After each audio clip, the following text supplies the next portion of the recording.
soon. Means we have undertaken already a lot of such studies, and we'll definitely have we'll start working in this line too. Yeah. Because it is now high time. Valia sir, which is your department? Department of Geology, sir, now. Okay. Because Roorkee has a good, Yeah. a very good example. They also have Department of Earthquake Engineering, and there is a Center of Excellence. Yeah. Disaster management and mitigation. So both these things can be really thought of and replicated in Nepal. Yeah, that's Sinha sir, मेरे पढ़ाई रुड़की में ही हुआ sir. And I did my studies, my PhD from earthquake engineering with Dr. D.K. Paul. From Roorkee. Roorkee only sir. मेरा रुड़की में ही पढ़ाई हुआ. And after that, whatever I can do as project and whatever, we have been working closely with the State Disaster Management Authority, sir. Okay, and we have completed 2 large projects in this line. And the third one we are going to implement setting up instrument, which was delayed due to COVID. Had we been establishing that in 2019, today we would be having a lot of data from Guwahati itself. That would have been wonderful. But due to COVID, things are slowing down, and we hope that this year itself we can activate a lot of things. Yes. Amir, I don't see the presence of Assam SDM. We have sent the invitation to many of them. So a few of them must be there. So I will again contact when in between and ask them to if they can comment something. Initially, I was targeting them to be part of this webinar, but I don't know how to say it, but we are not able to track. They are day and night occupied. This is one of earthquake both, and they are simply, some of them are staying in the office only 24 hours. That's right. I'm sure. Yeah, this is one of the considerations due to which I have not pressed much them. Yes. So, but I have sent the invitation to many of them. So let's see, few of them will be able to join. I hope so. That's a very valid point. Many of the teams are there in the field, collecting a lot of data. In fact, whatever I will be talking about is in collaboration with ASDAMA only. So the field visits were all organized by them. We went around the city and we collected damage information. We are now drafting the final report of damage and also rehabilitation we are working on. And otherwise as well, Pathak sir work in close association with ASDAMA, and majority of projects he is doing, I think, not in collaboration. Many of them, and we have been, Dr. Ghosh would be knowing, he comes, if there was no COVID, he would have been coming definitely, and he always helps us. He comes and helps us, and he does a lot of mentoring to the ASDAMA people. So we look forward to have a good collaboration, and people were very in very much panic initially, but later on they realized, and and at least psychologically people recovered very soon this time. Psychological recovery was. So, Sinha sir, shall we start? Shall we start? Sure. Yeah. It is already 11:38. So let us see. So and number of participation is also quite sufficient. So it's already 156. So we can start. So Yogita, you just start, and then we will keep on discussing. Okay, sir. So namaskar and good morning to honorable patron, delegates and participants who have joined here with us for this webinar. I, Yogita Garbyal, young professional at NIDM, will be coordinating today's webinar. So currently, when the whole country is at grim due to another deadly wave of COVID-19 pandemic situation, Assam and its nearby northeastern states on April 28th morning faced a series of earthquakes causing damages, but fortunately no loss. So our topic of webinar is completely focused on the early recovery from magnitude 6.4 Assam earthquake of April 28, 2021. It is jointly organized by National Institute of Disaster Management, Ministry of Home Affairs, Government of India, with Assam Engineering College, Guwahati, and Northeastern Hills University, Shillong. This webinar is also in compliance with PM 10 Agenda number 9, which also states the importance of learning from our lessons.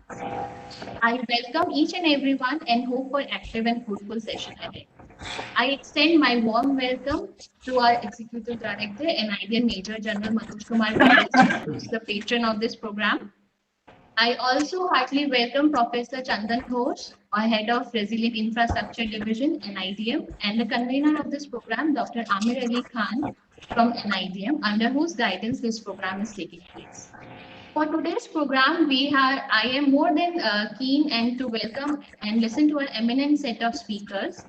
We have with us Shri Anil Kumar Sinha. He is a retired IAS officer and the founder vice chairman of Bihar State Disaster Management Authority. We also have Professor Devesh Walia with us. He is professor at Environmental Studies Department of Northeastern Hill University, Shillong. And we have Professor Jayanta Patel, professor at Department of Civil Engineering, Assam Engineering College. Now I welcome convener of this webinar, Dr. Amir Ali Khan, sir, to give a good overview of and understanding and the need of this topic. Over to you, sir. Thank you, Yogita, and good morning to all of us. So this is definitely we are passing a very tough phase in form of the ongoing pandemic, and when events like this earthquake happen, it really did make COVID management more challenging. As we are aware that last year as well, we had several events during the pandemic. So I hope that the experiences of last year are able to make us more experienced, and we are able to manage this event as well. So as far as earthquakes are concerned, earthquakes are definitely most destructive natural hazards. At least no doubt to me as well, and I hope you also appreciate the same statement. The things definitely get worse when there is no early warning, and people have to cope up with at the same time. Earthquakes destroy buildings, they injure people, and sometimes they kill as well. The most critical aspect of earthquakes is that they destroy the entire built environment, including the cities, villages, and all those things. And we have already seen similar type of destruction in past earthquakes as well. As far as Northeast India is concerned, we are facing earthquakes on regular basis, and this region is having a distinction of facing 2 8+ earthquakes over a period of 50 years in the last century. So the thing is that earthquakes in Northeast, especially Assam, are not new, but definitely at national level, when we are facing the pandemic, we are passing through this pandemic, it's really become more challenging for us.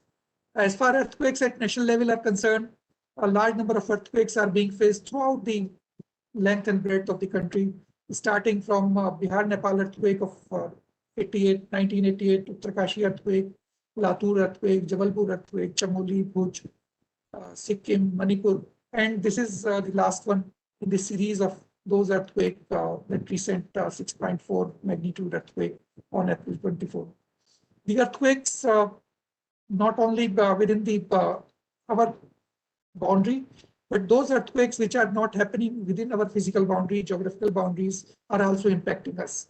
The earthquake in 2005, Muzaffarabad earthquake, also had a severe impact on our country.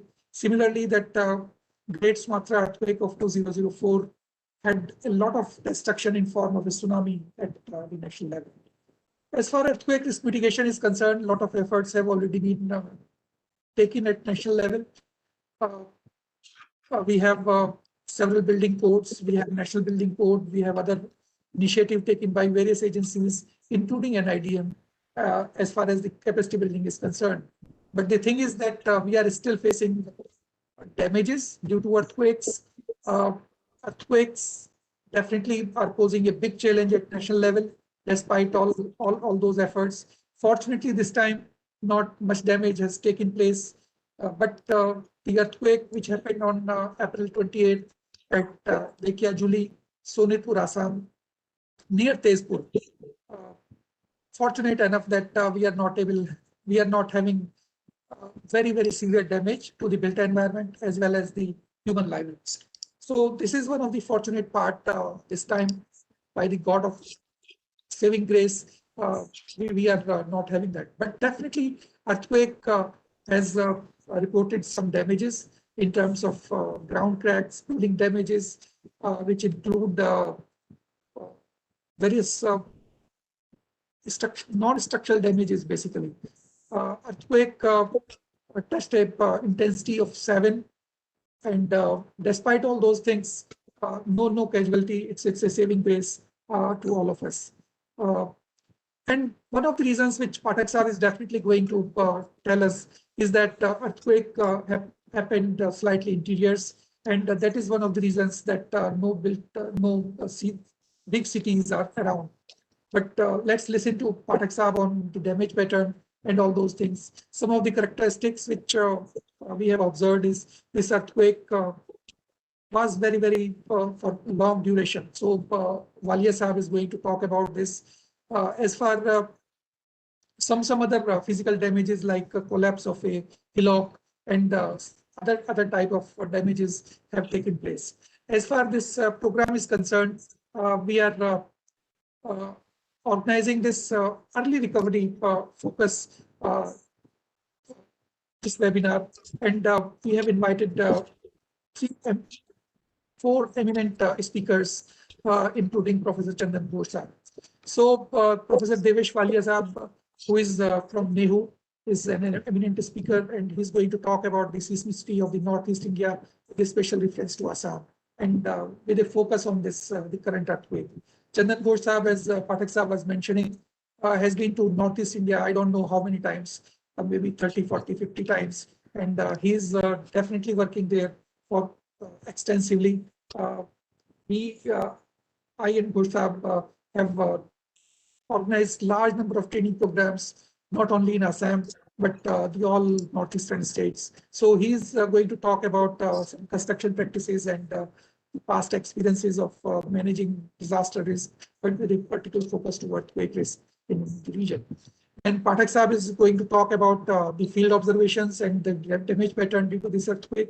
And Anil Sinha Sahab is definitely one of the eminent disaster management manager who has been involved at national level for quite some time. He's one of the 4 founder members of who has laid down the foundation of disaster management at national level.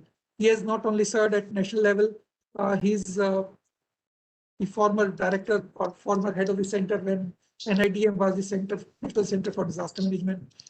He has served at international level in international recovery platform. And considering all those things, he is going to talk about the relief to early recovery part of this earthquake. What are the challenges which we face, the administrative concerns we are facing in the early phases of recovery due to this earthquake. This is in brief from my side, and I take this opportunity to welcome all the 4 eminent speakers and all the participants to this webinar. And with this, I just conclude my opening remarks, and this is over to Yogita to further taking over. Thank you, sir. We now like to start our technical session with Dr. Devesh Walia. So before we start, let me introduce him to all the participants. So Professor Devesh Walia is currently the professor at NEHU, as we said, in the Environmental Studies Department. He has more than 30 years of experience in teaching and research, with his qualifications background in applied geology and geological sciences. His area of interest includes structure and tectonics of Northeastern Indian region, which significantly contributed into many parts like magnetotellurics, random emanation studies, microseismology, GPS, seismic disaster management and mitigations, earthquake forecasting, and remote sensing. Sir has also published various research papers in reputed national and international journals, and also held many conferences and international conferences. So with number of research projects, he also has funded through various agencies such as Northeastern Council, Shillong, DST, Government of India, New Delhi, Ministry of Earth Sciences, and BARC. His academic affiliation also includes Institute of Physics of the Earth, Russian Academy of Sciences, Moscow, Earth Observatory of Singapore, NTU, Singapore, Indian Institute of Geomagnetism, Navi Mumbai, and NGRI, Hyderabad. Sir is also the Life Fellow and Executive Committee member of Geological Society of India, Indian Geophysical Union, and Life Fellow of Indian Society of Remote Sensing, and Life member of a number of academic and professional bodies as well. Sir is expert in the area of disaster management mitigation and also the member of Shillong Disaster Management Plan Technical Committee. With this, I welcome you, sir, for your session. Over to you, sir. Yeah, thank you. I can share now. Will I be able to share? Yes, sir. I'll give it to the right, sir. Yeah, please. Please share, sir. Yeah.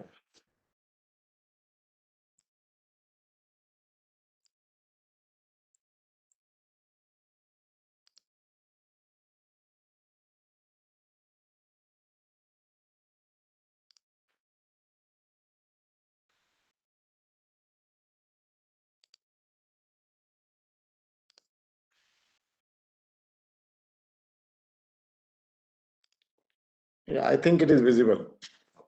Yes, sir. It is visible, sir. Yeah, thank you, NIDM. Thank you, Assam Engineering College. And thank you all the organizing committee members to have come up to this level of discussion and this level of presentation, so that we get aware of the seismicity in the Eastern Indian region. We have been talking about that whole of the Northeast falls under Zone 5. But let us move forward a little ahead and come to understand a little bit of more of the seismicity in the Northeastern region, with special reference to this present day earthquake. We know that this region, the Northeastern region, has got great potential, and since long we have been talking about. But as and when such events occur, we become more active. So we need to understand, we need to be more proactive, and we need to be constantly moving ahead so that we understand the seismicity and its impact in this region. As such, we understand that as the population is increasing, the risk is also very rapidly increasing. So this is the time to act now. Otherwise, whatever hazards which are being created by the nature, they may get converted into the disaster. We are very lucky that with this magnitude 6.4, we didn't enter into the level of damages, but we need to be very cautious, because loss of life and economic losses due to disasters are exponentially increasing. So we need to be a little cautious. We must understand before moving on, uh, for a hazard to become disaster, there are some of the things which should trigger together. Then only any hazard, it may become the disaster. And the first important thing is the local site conditions. How do they behave?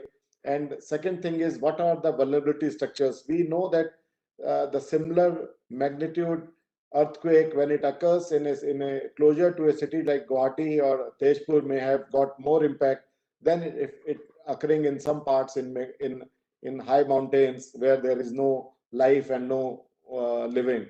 And we need to also see to it that resilience is also taken care of by us for the times to come.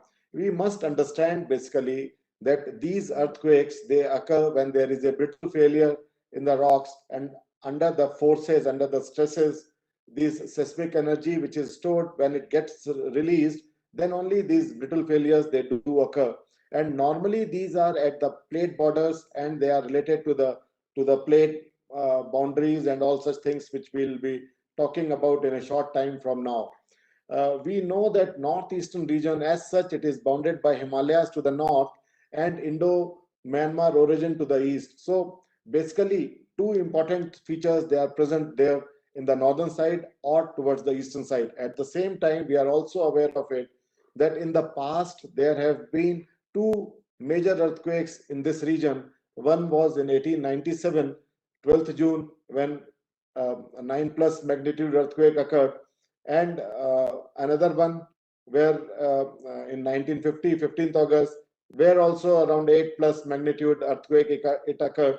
and the intensity of those both the earthquakes was around 9 and above intensity was there. So these areas, they are prone to the earthquake.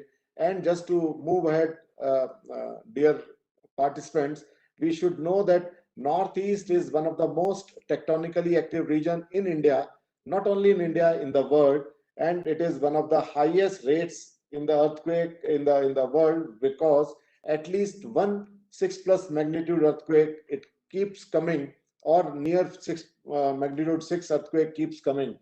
It is not that it is coming now, it has been historically, there have been lot many earthquakes in the northern boundary of India with Tibet or Eurasian plate, and there have been lot of such activities taking place in the northeastern part, or in along all the Himalayan borders, especially in the northeast. Again, when I come back, you can see that there have been, since whatever time memorial, we have got the recording of the earthquakes. There have been lot many 7+ magnitude earthquakes, or even around 9 magnitude earthquake, 8.7 and all magnitude earthquakes, they have been occurring in this region. In the recent past, there have been earthquake of in 2015, 2011, Sikkim earthquake, 2015, Nepal earthquakes. All these in this region, there have been lot many such earthquakes, they have been occurring. When we see, two important things are there.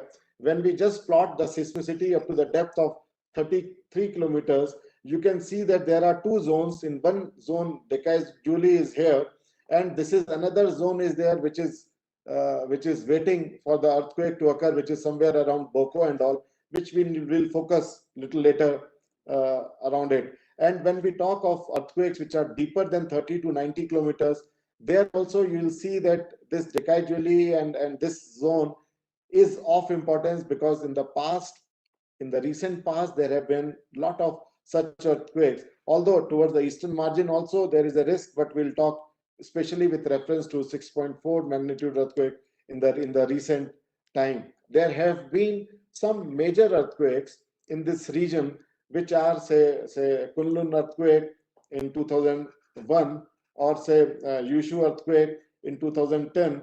Although in 2011 and 2015, Sikkim and Nepal earthquakes, they have occurred very close to the region where the present day earthquake has occurred.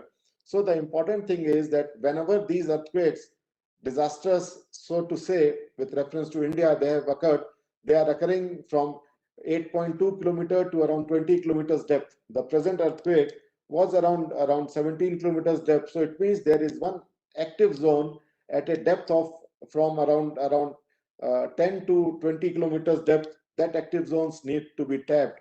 Just taking you a little bit more generalized model, you can see that the Indian plate, we all talk that Indian plate have been moving, and in the past around 71 million years, it has crossed almost 1,500 kilometers, and all this zone, which was as Tethys Sea we used to call them, has gone beneath the Eurasian plate, and it has come to a level when the Indian plate, or the continental part of the Indian plate, it collides with the Eurasian plate, and then it gives rise to all these seismic zones, whatever we talk of, and it gives rise to lot many small microplates.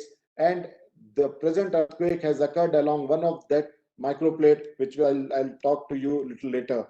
But just to tell you that how these microplates they develop, because when there is a compression because of the Indian plate moving towards the Eurasian plate, when it compresses, then what happens that two continents, one in the Tibetan part and the other one is the Indian plate, when they collide, then it gives rise to the compressive zone, and this compressive zone makes the region very, very active. So remember friends, this is not the end of the earthquake. These earthquakes, they keep on occurring, and they have been occurring in the past also. So that's what is of importance for us to understand. At the same time, because of these measurements, there have been a lot of such studies, not only by the government of India, but by various national, international agencies. They have been taking up such studies using many parameters, and one of them is the GPS also. Our 7 stations are also installed, and they just try to, these length of this, it tells that what is the movement per year. So it is around 20 millimeter per year. So you can see that the whole of this side is moving around 20-25 millimeter per year, and then after that the Eurasian plate is not moving, so all that pressure builds up, and as the pressure builds up, it has got the potential to generate earthquake. Now we see this is just a panoramic view of the Guwahati town by day and by night. You can see that we are very close to the river. So that's what is vulnerability adds up because of the presence of the river all along the Guwahati town or along the Tezpur town or bigger towns in the northeast, whether we talk of Dibrugarh and all such towns are very close to the river Brahmaputra, mighty river Brahmaputra. So they add up to the complications of it.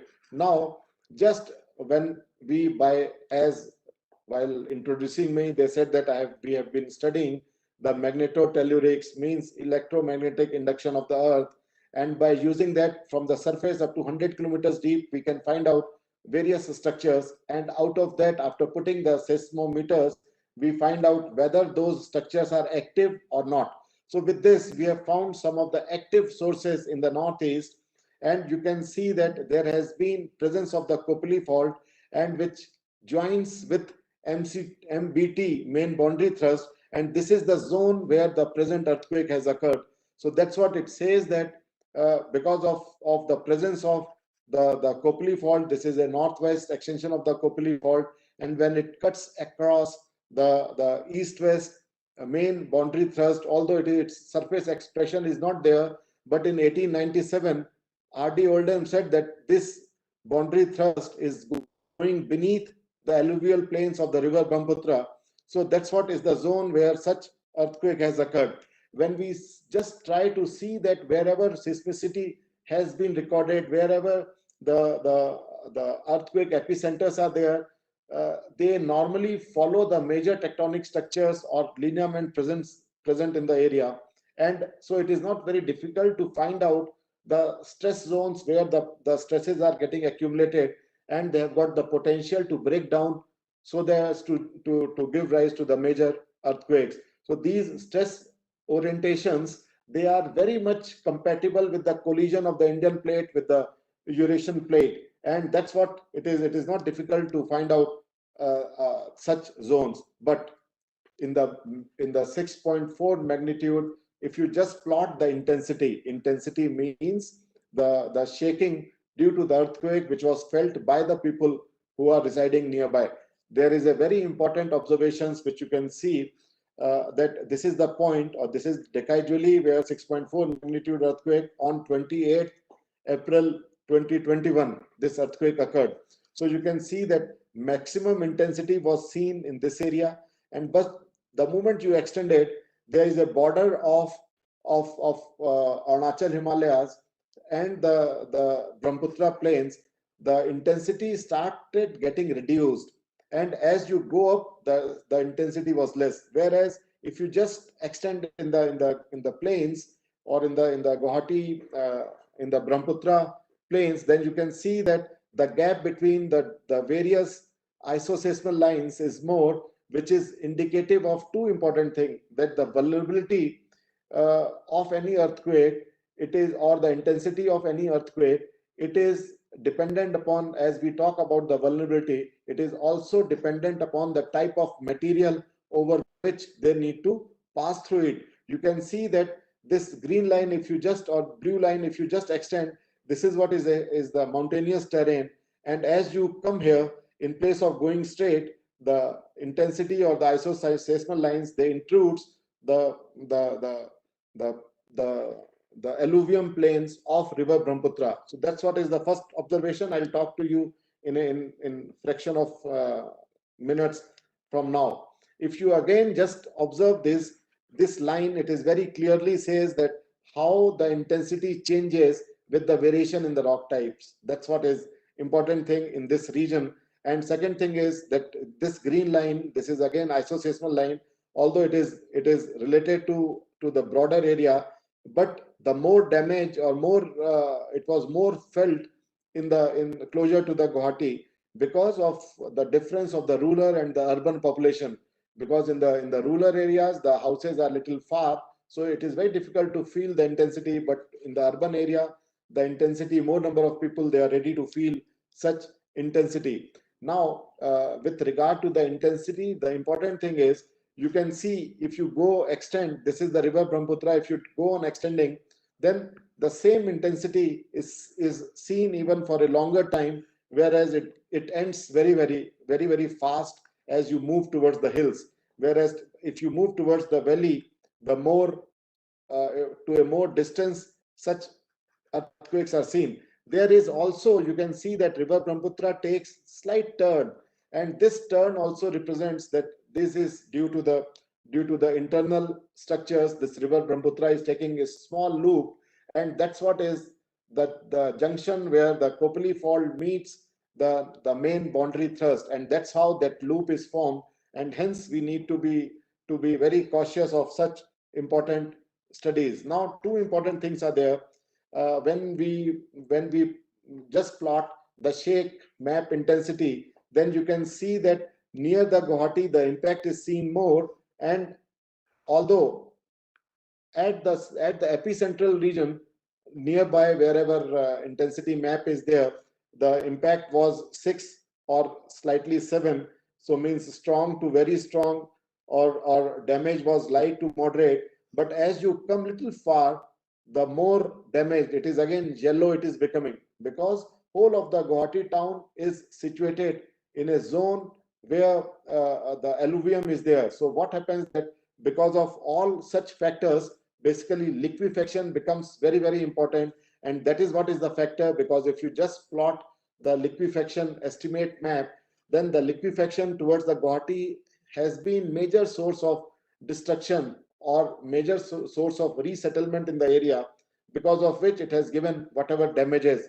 That's why we hear lot many the springs or the water, they are oozing out water, or the springs which clear water, now they give the dirty water. All such things are happening because of the liquefaction factor. One thing before we move on, I want to stress that by the Global Seismic Hazard Assessment Program, it is seen that at the Assam Meghalaya border or Assam Arunachal border on the other side, uh, uh, that especially during the 1897 earthquake which was there around the Assam Meghalaya border, uh, the peak ground acceleration was expected up to 2.24 to 0.48, which is too high, that it had got potential to throw most of the regions. Now, before moving on, I would like to would like to remind you that this is the zone where maximum earthquakes they have been occurring in the past. After the occurrence of 6.4 magnitude, also there are around 20 such earthquakes have occurred. But there is another zone which is around 40 kilometers northwest or west of Guwahati, which is around which is around, this side is the Boko and this side is the Pandu area. There have been some earthquakes, they have been occurring which people have noticed up to 5 magnitude, but still a major earthquake is expected in that region too. So it is not that with this earthquake we should think that the stress building and all the stresses build up in the past whatever years has been released, but there are some more regions where such stresses are being built up, and especially in the area where liquefaction is prominent, we need to be more cautious, and for that we need to take certain steps, although other people will be talking in much more detail. But we need to see to it that the vulnerability in the area is taken care of, and all the modern methods, modern materials should be used, so that we have a better constructed buildings, and better with respect to the vulnerability also should be there. And there needs to have a proper or appropriate techno-legal regime to control such things, and even we need to build the resilience, because what happens that if we are able to prepare well by building the resilience, then only we will be able to withstand, or we will be able to cater to the needs of the earthquake. Otherwise we will be caught unprepared, and that's how we need to implement robust disaster management system. So on, for this I would like to thank again NIDM for taking up this very pertinent, very important, timely issue, because recovering from any earthquake is one thing, but getting prepared before the occurrence of the earthquake is again very, very important thing. And we need to involve all the stakeholders. We have seen that especially during this earthquake, there have been crowding at various places, and there have been lot of dissemination of the information which was more scary in nature. So all such things, due to the along with the management plan, needs to be properly practiced and properly updated, along with the capacity building, which is very, very important. And we need to build up communities so that the risk can be reduced. We know that the risk can be reduced not only by knowing the hazard and the vulnerability, but by improving the capacity also. And the government's task of National Institute of Disaster Management by building capacity has to be appreciated at this point of time also.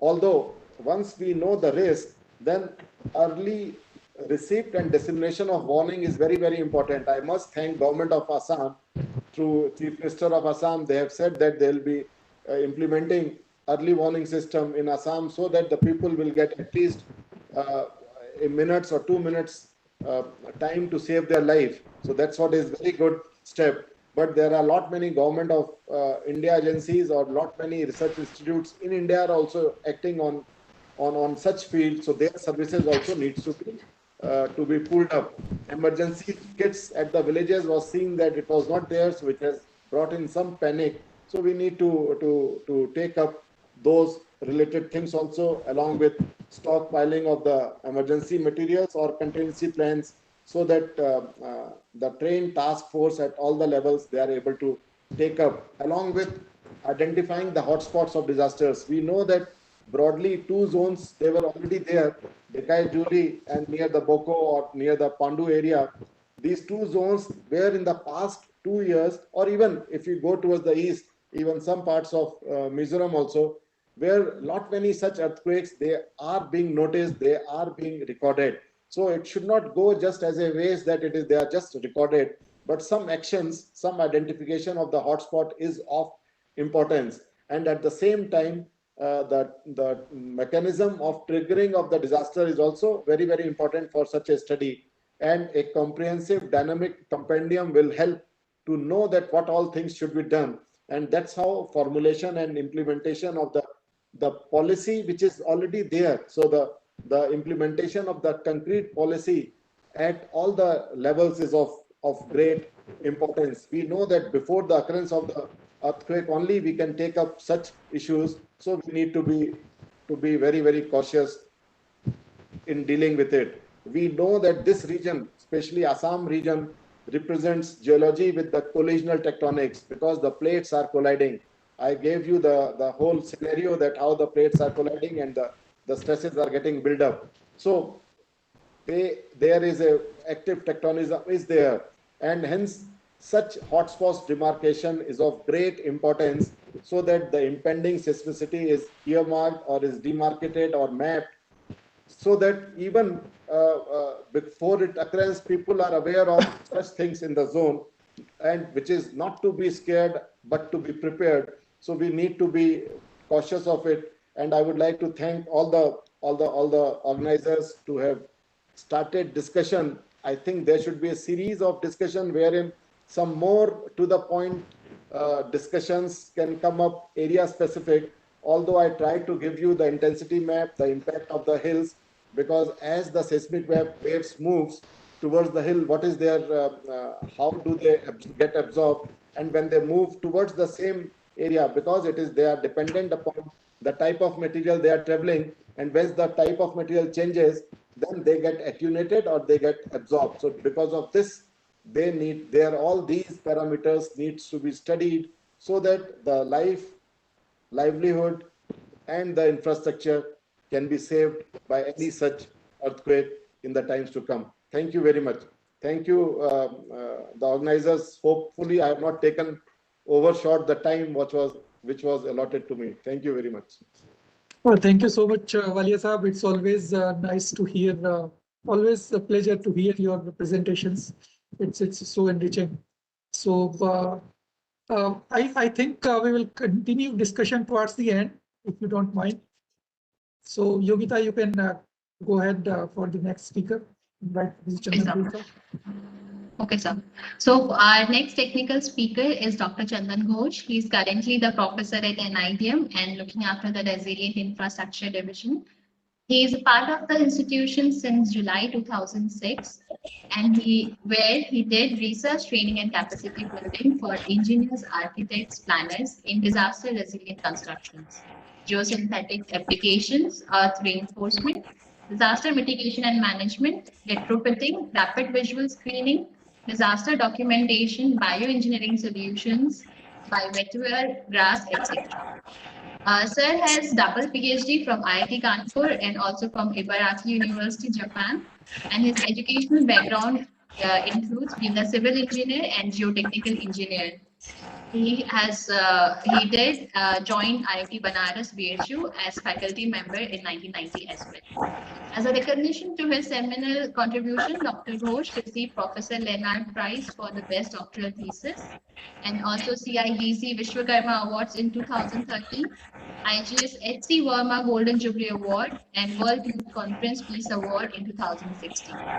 Sir has published more than 125 research papers and in reputed journals, proceedings, books, and guided several MTech and PhD students. I welcome you, sir, for your lecture on local construction practices in Northeast India, with giving a special reference to Assam. Over to you, sir. Thank you, Yogita, for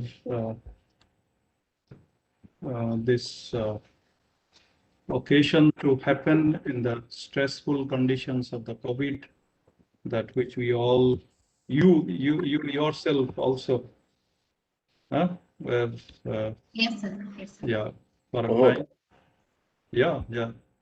Yogita has just passed through the test. Yeah. By grace of God. Yeah.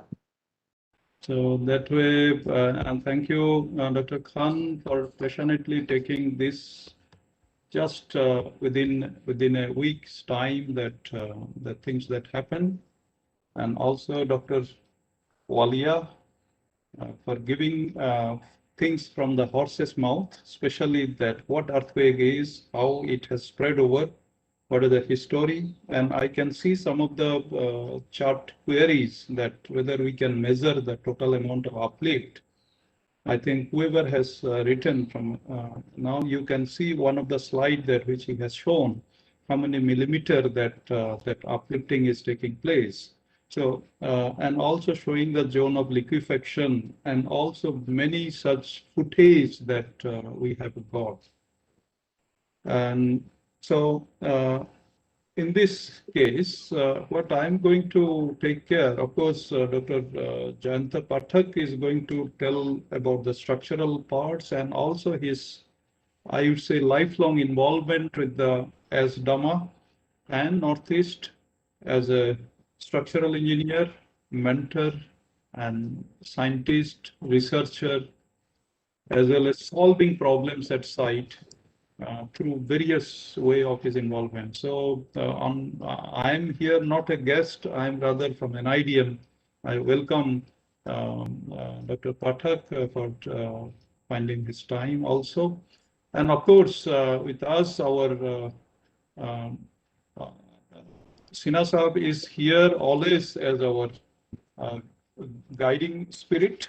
And of course, we will be hearing him also, his again lifelong experience, especially when he was serving Government of India as Joint Secretary when things has started grooming, or rather grooming up about the disaster management.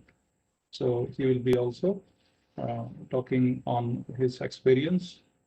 Now at this time that what we are seeing or what we are locating at, the photograph that which Dr. Jayanta Pathak is going to share a lot about that. Just I took one out of that to see that earthquake versus unpreparedness, not preparedness.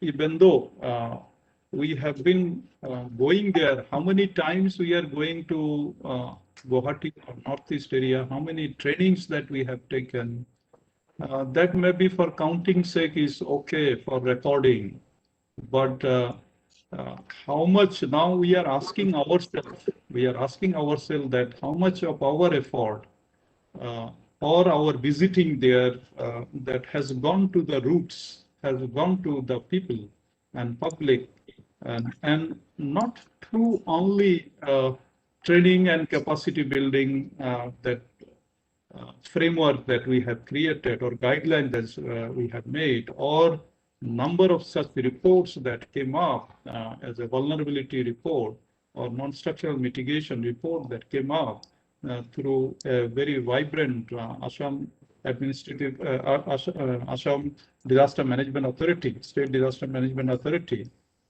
But when we see this building, when one of the important personality he has gone there looking at the crack, then we ask ourselves, really this building fought themselves to really just like published or like whenever you say Bruce Lee fight, he himself has a mastery over there.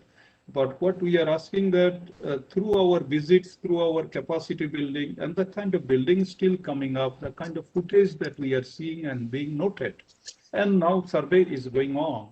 Of course, post-disaster survey or post-earthquake survey, that is the things that we learn many things, relearn many things, then we change and we try to make more preparedness. So in this regard, just I'll quickly go through some of the footage that, of course, this is 2008 earthquake in Sichuan that has killed more than 70,000 people. And only thing is that I'm again not counting that when this earthquake happened, but the kind of role that being played by the current generation, younger generation to the generation before is not the role that we wanted that our building should behave. And whatever emotionally that I speak from here, because we can become emotional, already entire country is being lot of things are going on, which you are all aware of, but only highlighting some of the rudiments of our preparedness, where we are caught unprepared even today, or maybe if we start reducing this unpreparedness syndrome that we are still facing, then maybe today, maybe in another 10 years, maybe we'll be able to cut down our vulnerability. So in this case, I would like to say that was this building prepared to fight earthquake, which Professor Walia has given that rudiments of that earthquake generation, its epicenter, and how much area that it has, or the kind of buildings that which are the footage coming up in the notebook of everyone that who work in this area, as well as who make guideline. And so see the corner and see the connections over here. See this corner, or see these connections, that how a beam, where Dr. Pathak will be describing that having a beam like this on a wall, of course, by seeing the photograph, I don't know whether it is thick wall or, and it looks like that, yes, it is the only wall, which is a only single brick work, which I can identify from here. Of course, details will be brought out. So despite having that in that area, which is in seismic zone 5, when lots of guidelines are there, trainings are conducted, cross-section are being supervised, but still, if people still take such kind of venture in making a beam, and then another beam resting on this, showing that how much robust they are, an entire beam is supported on such a fragile and thin wall, then this is not the kind of building that who is ready to fight, or which, of course, the kind of problem that it has faced, it is not unwanted, and these are going to happen to our buildings. Of course, I will not take much of these details, but I want to say that somebody was asking in the chat box Are there many more earthquakes going to happen in the northeast area or in our country? To that regard, I would like to say that you may be aware, the Jumbo Seismic Monitor, which is updating about the earthquake over the globe, including India, you can see. You can check your mobile and give any of these keywords. You can see every second, wherever earthquakes are happening, it is getting us updated by some organization, voluntary organization, IRIS, that they are getting all the earthquake happening across the globe, where more than 70,000 seismometer is there. In our country, we have more than 300. And also in Northeast, we have several say telemetric seismic stations also through National Center for Seismology. Earlier, it was looked after by India Meteorological Department. So as far as earthquake-related information and updating them in the globe, it happens, of course, not like Japan, where it takes place within 2 to 3 seconds. They are able to calculate and locate and disseminate it through their information media within 3 to 4 seconds. But in our country's context, the kind of investment that we have made, the kind of technology is not unknown, but we are still lagging behind in this case because earthquakes are not happening much.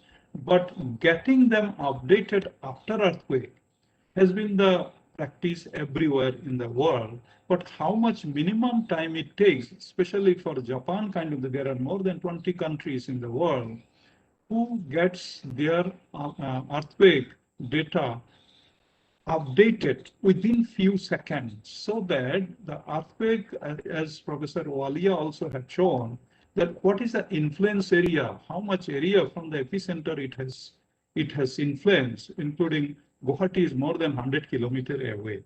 So there are scientists that who look after that wherever epicenter is, all these are the epicenters of the earthquake historically for instrumental record of more than 125 years, that whatever earthquakes are happening, they are being dotted on this global map. So we must be thankful to our scientists that who are around the clock helping us to get this data readily available, updated, and see in a mouse click to see that which earthquake has happened just now, a week before, a month before.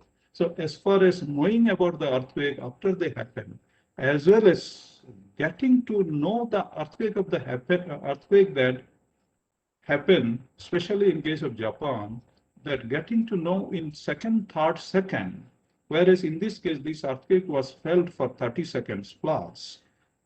But getting to know about the magnitude and location of the earthquake, which that it will not, if it is within 100 kilometers is the maximum, at least we are in Delhi more than 1,500 kilometers away.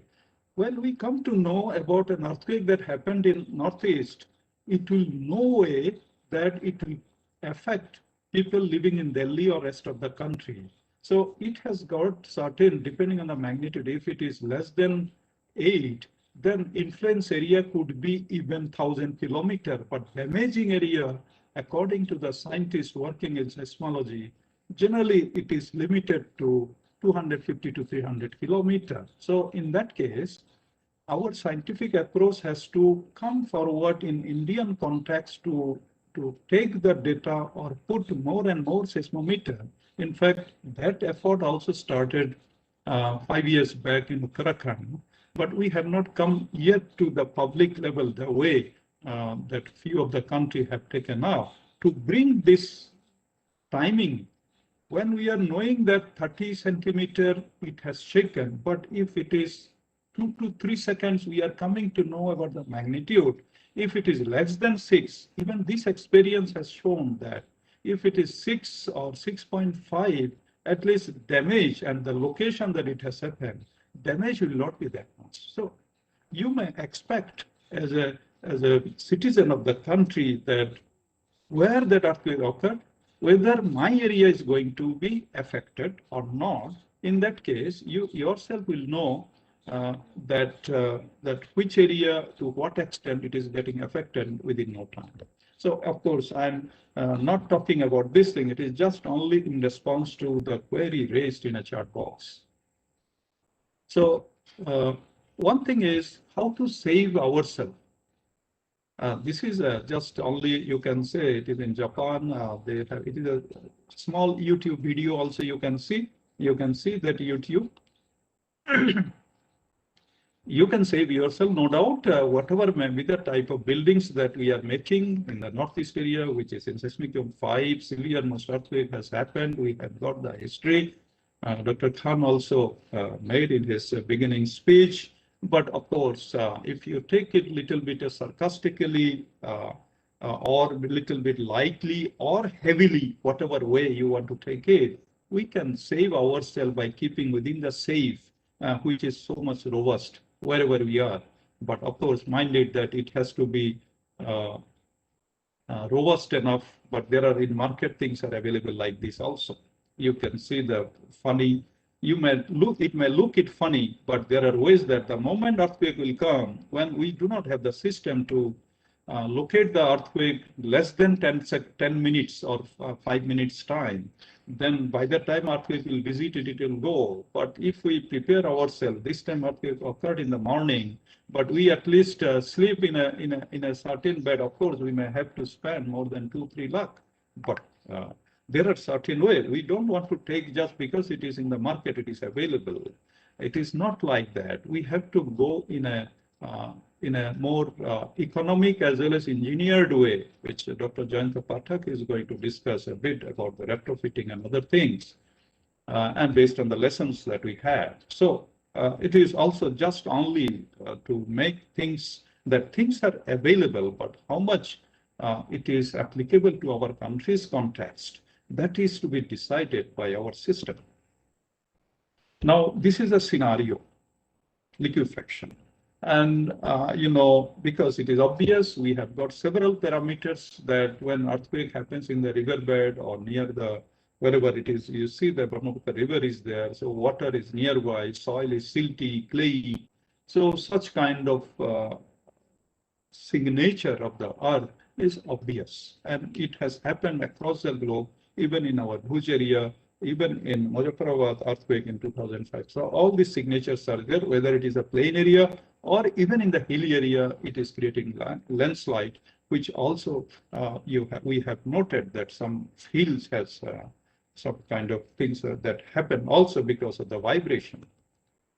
But thing is, it is also in Bhuj, and also the kind of damage that in this case that we have not faced, which Japan faced, is the most highly known photograph that faced in 1964, that in Shinano River, that where building, nothing has happened over there, but the soil that over here you can see, it got sandy and it got muddy water, which you can see here or here. So in this case, where near this, for this earthquake, current earthquake, that where no buildings are there, so nothing is there. But on this area where some damage have been seen in Guwahati, which is of course more than 100 kilometers away, but there could be a situation where we as a scientist or in the seismic microzonation was done for Guwahati long back, but we are not in a position to pinpoint actually that these are the nature of liquefaction that going to happen for an earthquake that which has happened today. So for that, a lot of more investigation have to be done. But what we can prepare ourselves is that where Japan was not prepared before 1964, but after that, a lot of research has taken place, and in our seismic microzonation also, we have categorically taken into account of locations where this kind of liquefactions are going to come. So it is to be checked by the microzonation specialist that whatever that shaking and signature that we have got on 28th April Sonitpur earthquake, that whether it is matching with that. But to my doubt that it is not so easy to match that whatever ground signature is given over here and the seismic zonation map that made in 1:10,000 or even higher scale. So now we have to go into those details in the area, not only that identifying the liquefaction, but we have to see liquefaction or ground vibration. We have to go for this kind of buildings that which have to be made, or whether it is to be made or not. If it is to be made, then what are the ground modification that we can do, so that even if such kind of things are happening because we have not done any ground improvement, at least the buildings will be safe, even if they are constructed on liquefaction area. That technology, know-how, methodology is very much known in the market for the last 40 years across the globe. So how to be prepared? What mitigation strategies for earthquakes to be taken even today, after we say that for the last 15 years we have visited several times, not only visited several programs that myself and Dr. Khan we have conducted, we have gone to many places, checked the building and their vulnerability, identified them, and given certain instruction and recommendation. And then some of them have been taken care of, also especially about the non-structural mitigation measures, especially in Guwahati. And then when advising the public about earthquake mitigation, which action is the best to take? I think Dr. Jayanta Pathak is going to talk about these things. But do we have to wait for another earthquake to shake up from our preparation or preparedness inertia? I don't think the question or somebody raised that, is there any more earthquake is going to happen? I think the last 10 minutes, 15 discussion doesn't say, or it is the fact that earthquakes have been happening, we have been recording, and it will be happening even much more. Historical bigger earthquake, 8+ magnitude earthquakes, 8.7 earthquake has happened in that area. So now, when things are happening, we cannot stop them. When the ground will vibrate, but what to look at the buildings after they are constructed. So we did several such exercises, including Delhi, that finding out that what are the vulnerable things. Like the first photograph I showed and second photograph that I had showed, where beams and are there on a small or on a 4-inch, 5-inch thick wall where heavy beams are seen, so they are vulnerable. So similarly, when you look at the building from the perspectives of vulnerability, each of these arrows indicate that these are not conforming to the Indian standard code. So that way, these buildings are totally vulnerable, including the buildings that which are having basement with such kind of opening. They are the most dangerous building. And of course, there are most dangerous buildings are also there with buildings that having ground floor open, which I will show that some of the mitigation measures in that also. So these are all vulnerable buildings. Whatever way that you want, you can identify them that why this might go wrong. If this building survives in an earthquake, that it is only the God that who can save. But from the structural engineering and perspective, that we can never certify or recommend that such building will be strong enough and they are going to fight against the earthquake that it is going to come. If it survives, then it is the natural choice by the nature itself. So sensing earthquake by earthquake stroke signs, many of the participants may be still looking after that animal, birds, they can tell. Why not Indian scientists are able to tell us before earthquake happens? Already I have talked about that, how early we can detect an earthquake from few seconds to few minutes by the time it goes. So how early means in 2-3 seconds we are able to, because by that time it has traveled at the rate of 5 kilometers. Say 3 seconds means 15 kilometers from the epicenter.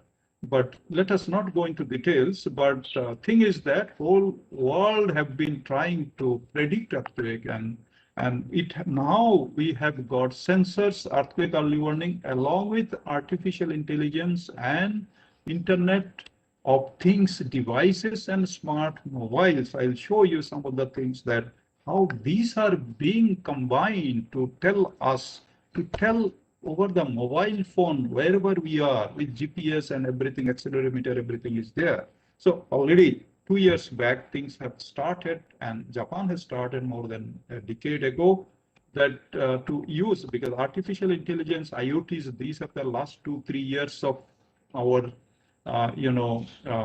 you say technology that we are looking at.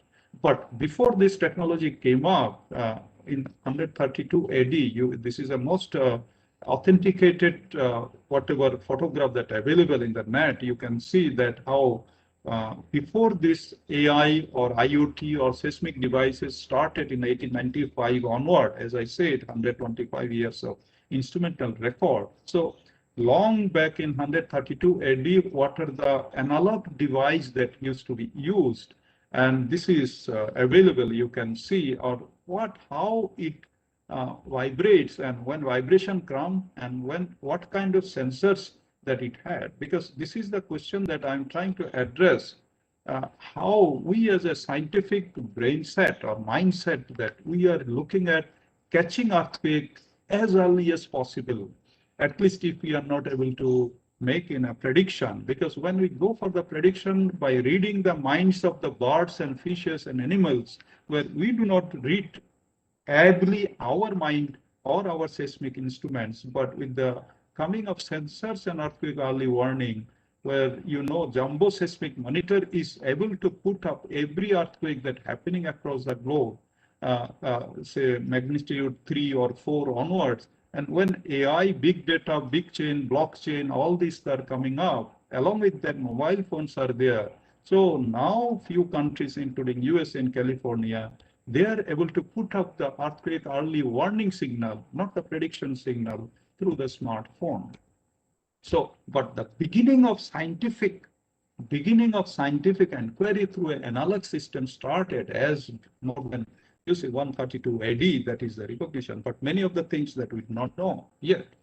So reading this or reading their mind, and then reading that during earthquake or some of this natural event that these things have happened, many people are working, but it's far away to address this thing. But what we are having the mastery is about reading the seismic signals.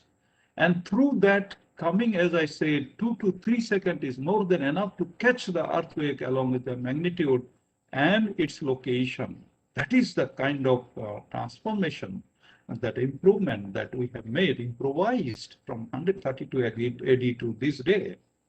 So, and that way, when we are having our smartphone, say when someone is there at mobile phone like this at 0.3 and earthquake occurred at 0.2, then this kind of signal is saying that it will take 28 seconds to reach this red colored, this one, to reach from here to here, and with an intensity of 6. So don't you think that such kind of things are expected, or at least we expect from our scientific community? See, please give us these things. We don't want how many times you have visited or what are the guideline that you have made. At least we as a citizen we have the right to get this kind of information to our mobile phone, which every one of us having.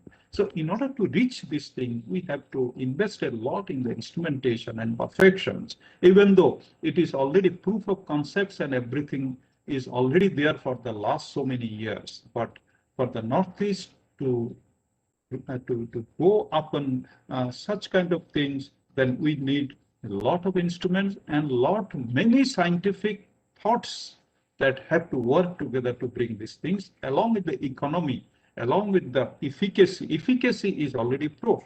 So you would agree that we want certain kind of this system that after how many seconds it is going to reach to my place where I am. It is already there. Only we have to adopt it. Like this is another one. To get this kind of signal in such kind of shopping complex, that after after 10 minutes or after 18 seconds, it is going to come. 5 intensity earthquake is going to come. Before that, what kind of preparation that we have to have, what kind of switch off that we have to make, whether we should go into at least 10, 15 seconds, we can decide. So these are all, can be checked. Anyway, this is a Sikkim earthquake signature, and I think I have to take it my time. And then what happens in Sikkim earthquake when we have visited on the 3rd day from NIDM? Then, and what should I do? What should I be concerned about earthquake effect? Means what are the things that we should be concerned about earthquake effect, especially not only the individual residential houses, but for monuments and structures also. You see, these were there where we have a lot of. We have to. 2 minutes. Okay. Okay. So one thing is these are getting in this fashion, or these are getting into such kind of things. Then we must look into the earthquake effect. Or in Bhuj earthquake, it was there, and then it has happened like this. So, or even Qutub Minar also got affected twice. So we have all these things. Those who are in this domain, they all know BMTPC, Vulnerability Atlas, and so many things are there. So we may be doing much more study, especially after this earthquake, and many more reports will come. But how to change, especially Sikkim earthquake footage here, when we still, like in Japan also, they have faced such kind of things, the way that we are going metro, making our metro, or so many elevated expressway, both in Guwahati or many of the places in the northeast where earthquake impact is there. So what are the effect? What are the impact that they are going to face? Not that in 1995, 16 January, whatever has happened in this patch of 22 bays in city due to Kobe earthquake, that whatever has happened here, it is the whatever that we are making also, and what are the precautions that we are taking in making this bridges also. It is still in the, we do not know, we cannot guarantee. But when bridges fail like this, and when we take up study like this, which has not yet started in our country's context, this is the study taken up after 1964 earthquake, that when this bridge collapsed, what is the reason behind that? So they have done an in-depth study of this bridge, that why it has collapsed. And finally, and then what are the precautions to be taken, what are the preparedness to be taken, how foundation is to be made, and what are the liquefaction that can be avoided. These are the design that came up with various study. And last one that I want to share, that when we know that many such bridges has collapsed like this, the bridge remain like this, because of the bearing was not enough in the earthquake. And then taking up such kind of measures, retrofitting measures, so that even if earthquake occurs there, at least the bridge deck which can be seen over here, they will not fall down. So these are the kind of learning that we have to incorporate, like it is taken over here. Otherwise, we'll be counting earthquake, we'll be rather celebrating earthquake in disseminating that, oh, earthquake has occurred, and let us share it as much as possible. And that may be the job of the common people, but for the country and the kind of scientists or the civil engineers and the organizations that who are dealing with such kind of earthquake, just simply investigating or investing in investing in that, oh yeah, these are the signatures of the earthquake, and keep it in a shelf, is not going to anyway help any one of us. So just last one, I would say that when we are making 5-star rated green building or something like this, such a robust column is there, whereas beams are not there in this fashion. then we can no way can be safe, or we can certify these things, or we can guarantee the behavior of such things really when earthquake happens. These are the most quickest, even though they are rated by some other professional wisdom that which are promoting their business or whatever it is, not looking into earthquake effect in totality on the dangerous effect they are going to cause in such kind of building. Thank you. Thank you so much, Kursab, for enlightening us for so many aspects of earthquake risk mitigation, from early warning to liquefaction to all those construction practices. Definitely, number of questions are there about liquefaction, and we are taking it at the end. So, Yogita, you can introduce Professor Pathak, and let's listen about the damage pattern, recent earthquake, and stuff. Thank you, Ghosh sir. Now we move to the third speaker of our session, Dr. Jayanta Pathak sir. He is professor at Department of Civil Engineering, Assam Engineering College, Guwahati. Apart from working at AEC at various posts, sir has also served as associate professor at Jorhat Engineering College and lecturer at Regional Engineering College, Silchar, which is now NIT Silchar. Sir, educational background holds PhD from IIT Roorkee and Masters of Engineering and Bachelors of Engineering in Civil Engineering Department from Assam Engineering College, Guwahati.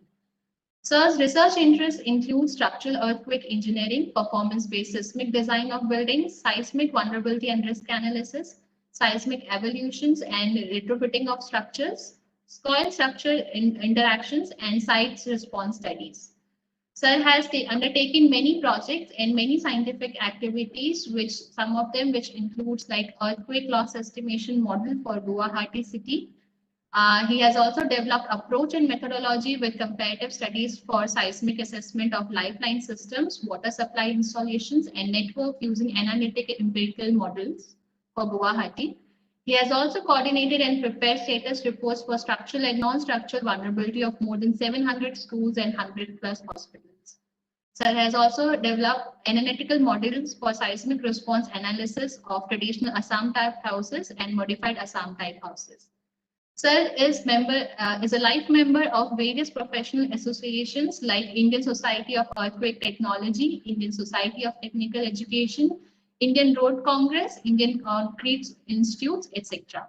Sir, I welcome you with this for your lecture on field observation and damage pattern due to Assam earthquake in April 28, 2021. So I will be sharing your slides from my end. Is it okay, sir? Okay, that's fine. Yeah.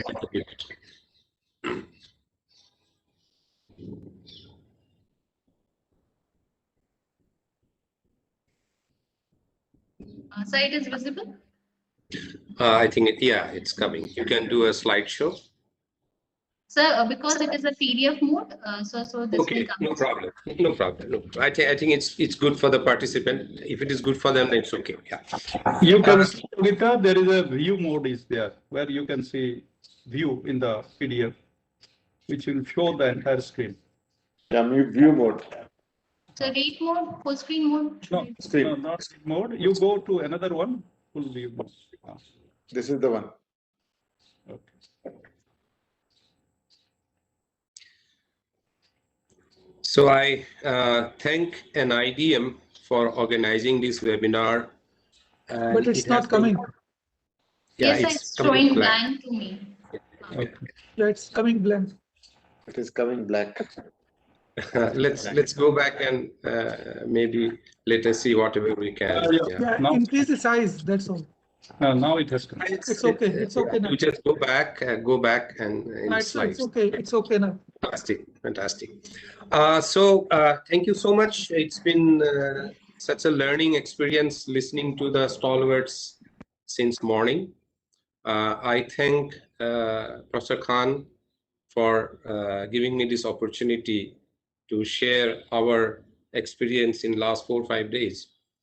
When I'm making this presentation, I must acknowledge that this presentation is done along with Assam State Disaster Management Authority. The officials of ASDAMA are too busy with the double whammy of COVID and earthquake. So they are too occupied. I can see some of the officials have joined in spite of their very busy schedule. I took out some time to prepare some slides and share with you, and just to share with you our experience near the epicenter. A lot has been already discussed about where the earthquake had occurred and how it traveled and how it actually caused damage and shaking around the area, influence area. Next slide, please, Yogita. I will not talk much about the shaking. Professor Walia has already said that the felt intensity was about 7 to 8. This was one of the big felt intensity in my lifetime.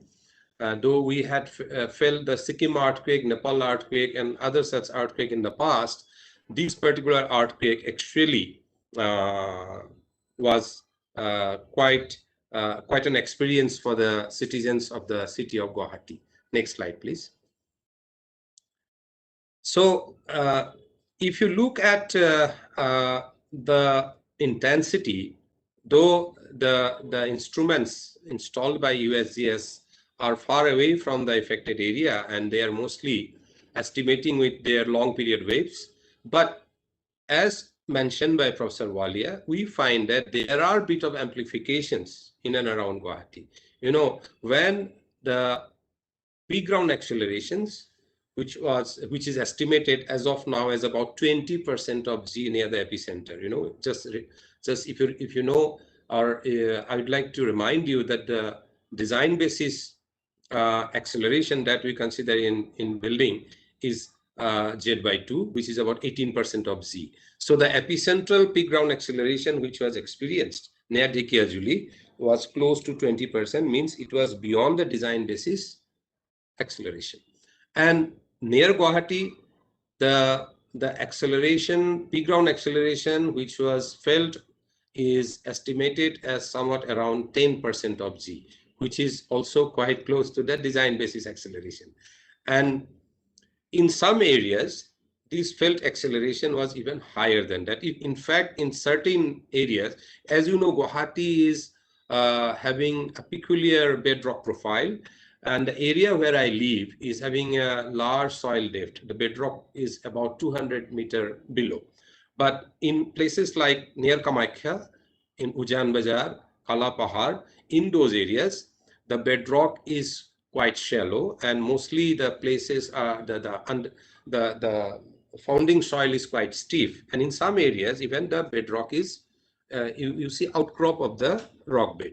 So Guwahati has got very peculiar response. Like within the city, you will feel the earthquake differently, and which has been again proved during this earthquake. This earthquake was pretty long, 30 to 40 seconds. And people are saying that if it would have been little longer, more damages would have been manifested. So that is what people are feeling. There was, of course, as an engineer, we liked in a way that the people are understanding the importance of earthquake in their lifetime now, because sometimes people remain very complacent, saying that there is no earthquake for a long time, and we usually invest a lot of time and effort in making it earthquake resistant. We don't need to do that. So this earthquake has shaken that mind and help people to do a rethink and bring back the importance of earthquake resistant design. To the next slide, please. So if we look at the intensity here again, as mentioned by Professor Walia, you can see that towards the alluvium, the intensity has not reduced. It has not attenuated from the source. Ideally, it should have been attenuating, but it has not attenuated. And near Guwahati, the spots are given where the intensity has actually amplified. And can go to the next slide. We have also seen the spectral acceleration estimation. Of course, we have to get more detailed data. I was trying to get it from NSC, but USGS was uploading the spectral acceleration already. So I was taking help from those isoseismals and peak ground, peak spectral accelerations. So if we look at 0.3 second spectral acceleration, which is 0.3 second, if we talk about 0.3 second, this is the frequency of a building starting from G+1 to G+4 or 5. most of the buildings which are built in last 15-16 years in Guwahati are in that range. So for these buildings, what we found that the spectral acceleration, you can see the yellow spot.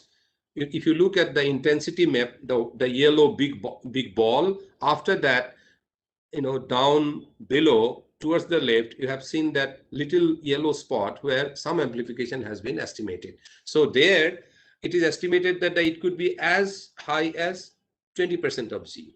Means the buildings of Guwahati in the alluvium soil, which are even in the area where I live, actually might have experienced an acceleration which was beyond the design basis earthquake acceleration of 18Z, 0.18 Z or 18% of Z. So this is something that we need to understand further. But let me tell you, I will show you some damage that in Kalapahar area, which is actually a rocky soil, which is mostly rocky. The bedrock is very shallow.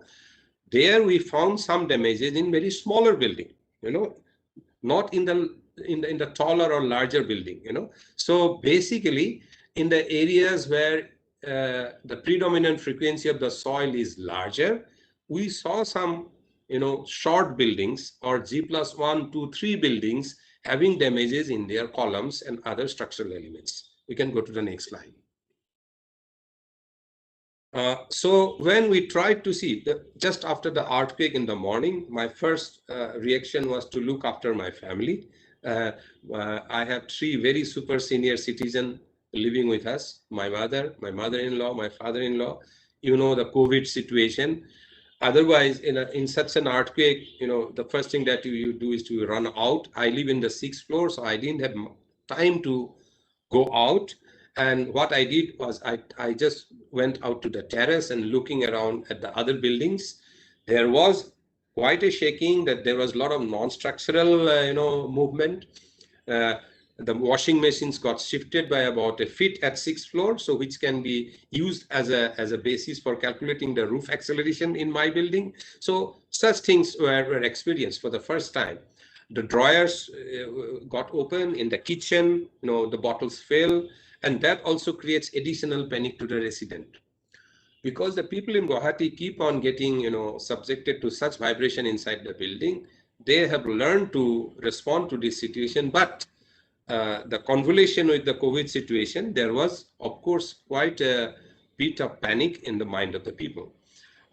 So just after the earthquake, we tried to see, I first checked my own building had gone down and found some hair crack in some of the, masonry work in the ground floor.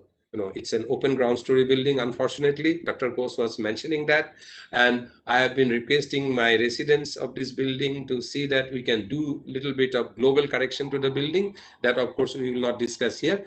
We have already submitted a cost-effective retrofitting strategy for all the open ground story building in Guwahati, and implementation of which has been delayed due to COVID-19. There is some effort to see that we retrofit and talk to the apartment societies to retrofit their open ground story building, which is already, stated by Dr. Ghosh as, a building having high risk of damage during a major earthquake. So when everything got settled down, news started pouring in, we started calling each other and tried to find out what has happened. Initial reaction was a lot of, you have the WhatsApp now, and a lot of things were getting viral in the WhatsApp. We got, images of some apartment where, in the penthouse and water tank actually collapsed. And in fact, the water was coming to the apartment. And of course, we had visited that apartment. I'll discuss about that. Immediately after that, ASDAMA got activated. And then Assam State Disaster Management personnel started talking to each other. They also called us, the engineers, who can be, of some help. And I was asked whether I can put up a team of engineers. Then I tried to do that. COVID also actually created a little bit of hindrance. But finally, in the middle of the day, we could actually venture out to see how many buildings are damaged and to see what kind of damage they are and what response need to be provided. So it has been found that about 65 numbers of building, the reports were still coming. In the first day, we were getting call from about 10, 15 buildings. Then a lot of buildings, people are not knowing as to whom to call and how to respond. And then in next 2-3 days, we got the numbers. About 60 to 65 numbers of building found affected. Many of them had non-structural damages in the masonry wall, but people were in panic. We had to actually assure them that we had to explain to them about the structural and non-structural damage. We then did a triage of the building damage, and then we actually prioritized our visit to the buildings where we got report of structural damage. And we found that about 19 number of buildings reported structural damage, which is like cracks in the column.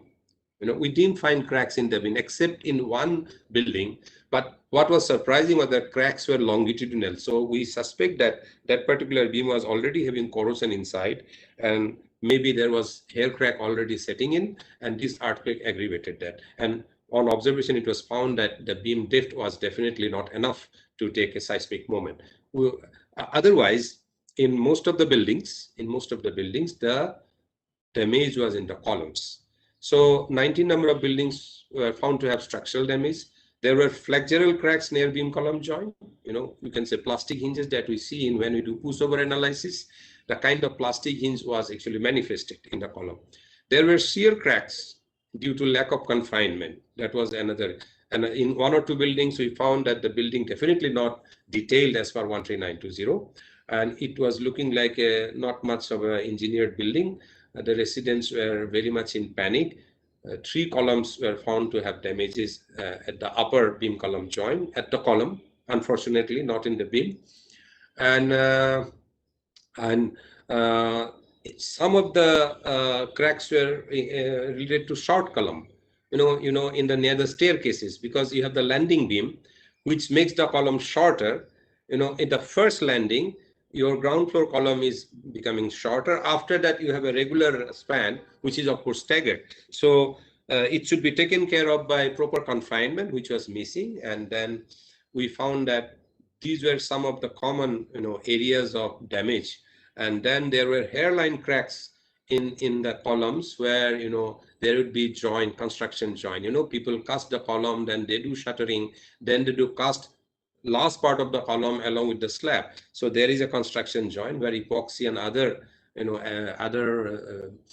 grouting elements should be provided during casting, if the casting is happening at least with a gap of about a month or so. So the old concrete and new concrete were not attached properly, and it was plastered and it was sitting like that till this earthquake exposed it. And we found that exactly at that joint, hairline cracks were seen, and these got separated. There were, of course, falling of concrete cover. Many buildings reported damage in the columns, and then we had gone and we requested them to remove the plaster. After removing the plaster, in most of the columns, we found that it was the falling of the concrete. Of course, we then requested ASDAMA to engage agencies to finally find out whether, if visually, through naked eye, we didn't see any crack, but we tried to ascertain that there is no crack by looking at the quality of concrete, by doing indirect testing and trying to assure that the concrete is intact and there is no reduction in the grade of concrete. So agencies are going around and trying to ascertain that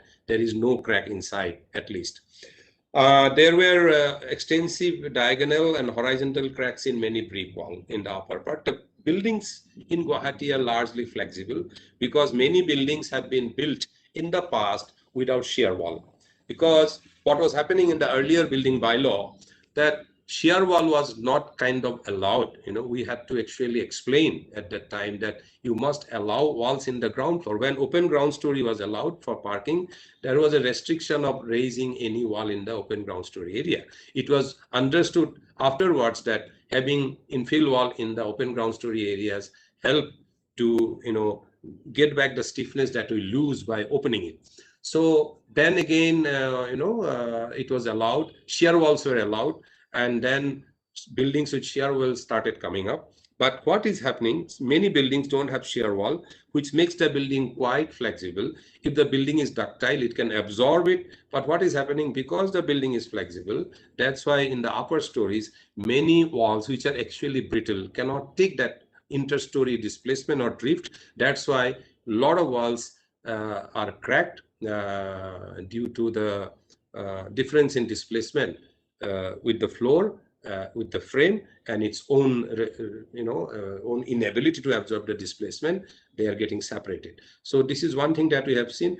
In many walls, there were cross-diagonal cracks. The walls, the brickwork that has been shown by Dr. Ghosh, we inspected it. That particular beam is actually going through and resting on another beam. That's not a good frame. That by grace of God, they have not at least rested that beam on the brick wall. The entire brickwork is not integrated. There is no confinement. There is no corner post. There is no horizontal band. It was a freestanding brickwork, just probably done afterwards as a second thought to make it a store or something, and it has completely damaged due to the earthquake. Please, sorry about taking a little more time in this slide. So these are some of the visuals.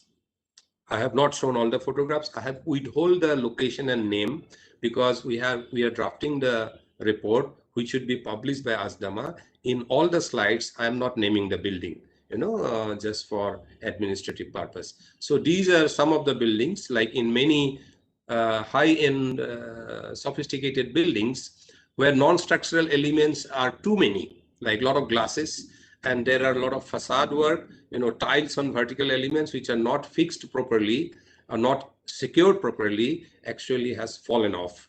And it has actually initially scared all the residents of those either hospital, not many hospital, but some of the hotels. You can see the cracks in the wall, and it has happened as it is given in the textbook. If you don't take care, these are the cracks that happens, and it has happened. So these are some of the images which are coming out of textbook failure. The boundary wall which was under construction, you can see the vertical element was still to be cast. This was an under construction wall, and probably dowel bars were to be provided, but unfortunately he lost one panel of this. This person can build it again, but I think some care has to be taken. Next slide, please. So these are some of the example of non-structural cracks. Very less lifeline issues.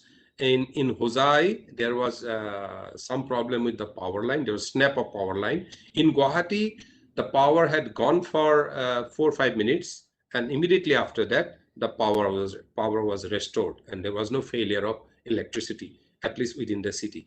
In one place, ASDAMA, this is an ASDAMA district disaster management officer's report. So it is in Hosai. Next slide, please. And as you know, there were rupture in the ground, liquefaction in Bhairabkund, which is close to the epicenter. And there must be quite a large vertical acceleration also in the epicentral area, Bhairabkund. There was a complete failure of one of the hillock, so that was quite a large. The geotechnical expert, geologist may be able to throw some light, but of course that was an unstable slope. People used to go for picnic to this area. It is a very beautiful picnic spot, which absolutely collapsed.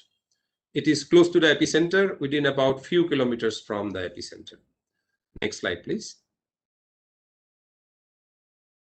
So these are some of the buildings where during the visit, I should mention that the team of ASDAMA comprised also the special DCP fire service, Mr. Gautam.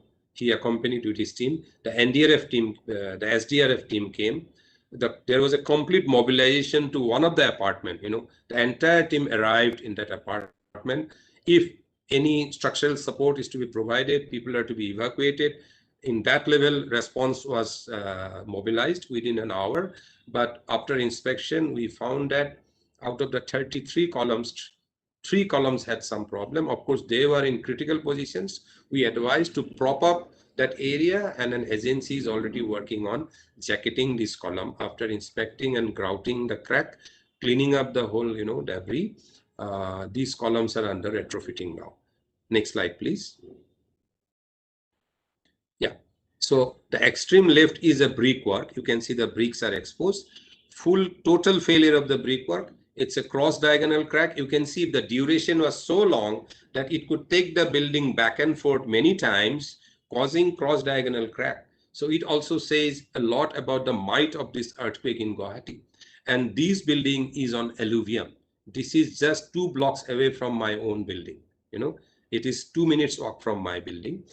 The column sizes are 300 by 600, but only thing that was that, as Dr. Ghosh would be mentioning, the beam is eccentrically placed on the column, number one. And what we found in this building, that out of the 33 columns, 30 columns were aligned in one direction, 300, 600, and 3 columns were aligned in 90 degree to that. So building was weak in one direction and was comparatively much stronger in the other direction.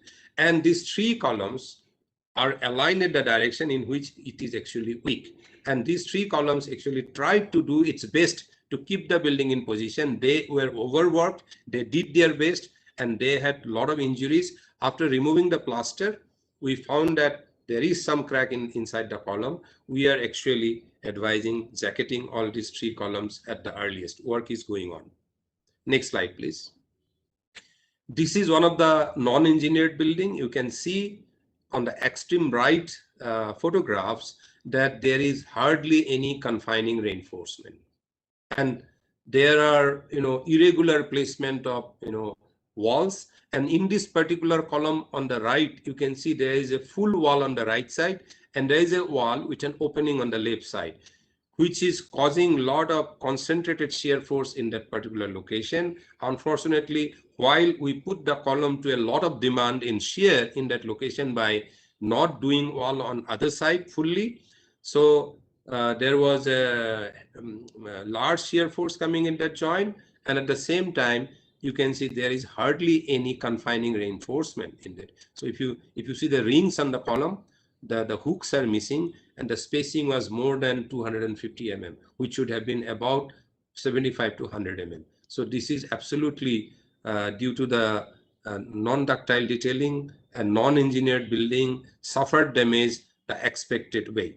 There was no unexpected damage in this building. So this building is also under prop and repair.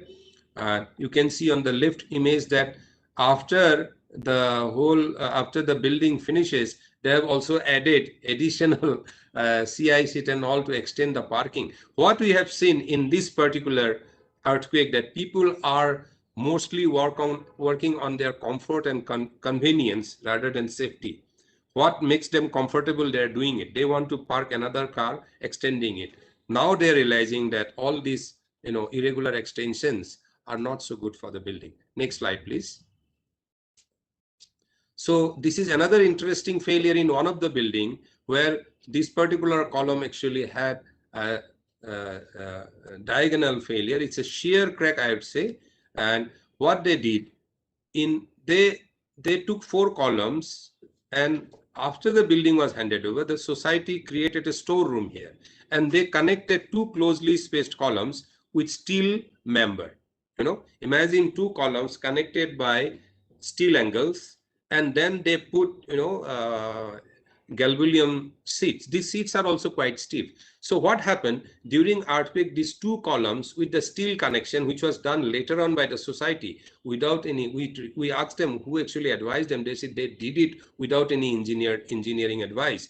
And these 2 columns together behaved like a bracing system, and they took a lot of impact, and in the process the column actually suffered damage exactly at the location where it was given additional shear force, for which it was probably not designed for. Next slide, please. So in this particular building, of course, again, there is a horizontal crack. This may be due to lack of, this column size is more or less all right, but what we suspect here is that the construction joint was not proper. So this is of course a common problem. We have seen similar issues during the Bhuj earthquake, where they call it topi, and here also we don't have name for it, but we have the column which will be cast little bit short of its actual length. Then we do the final beam column joint. Actually, we create a joint where joint should not be there. This is the most demanding position of the column, and that's where we have a construction joint. We have been telling people to take care of this construction joint very well, but in some of the cases people are quite casual about it, and then earthquake exposes this kind of construction defect. Walls were separating in the staircase area where brickworks were not well confined. Next slide, please. So these are, again, you can see the middle photographs.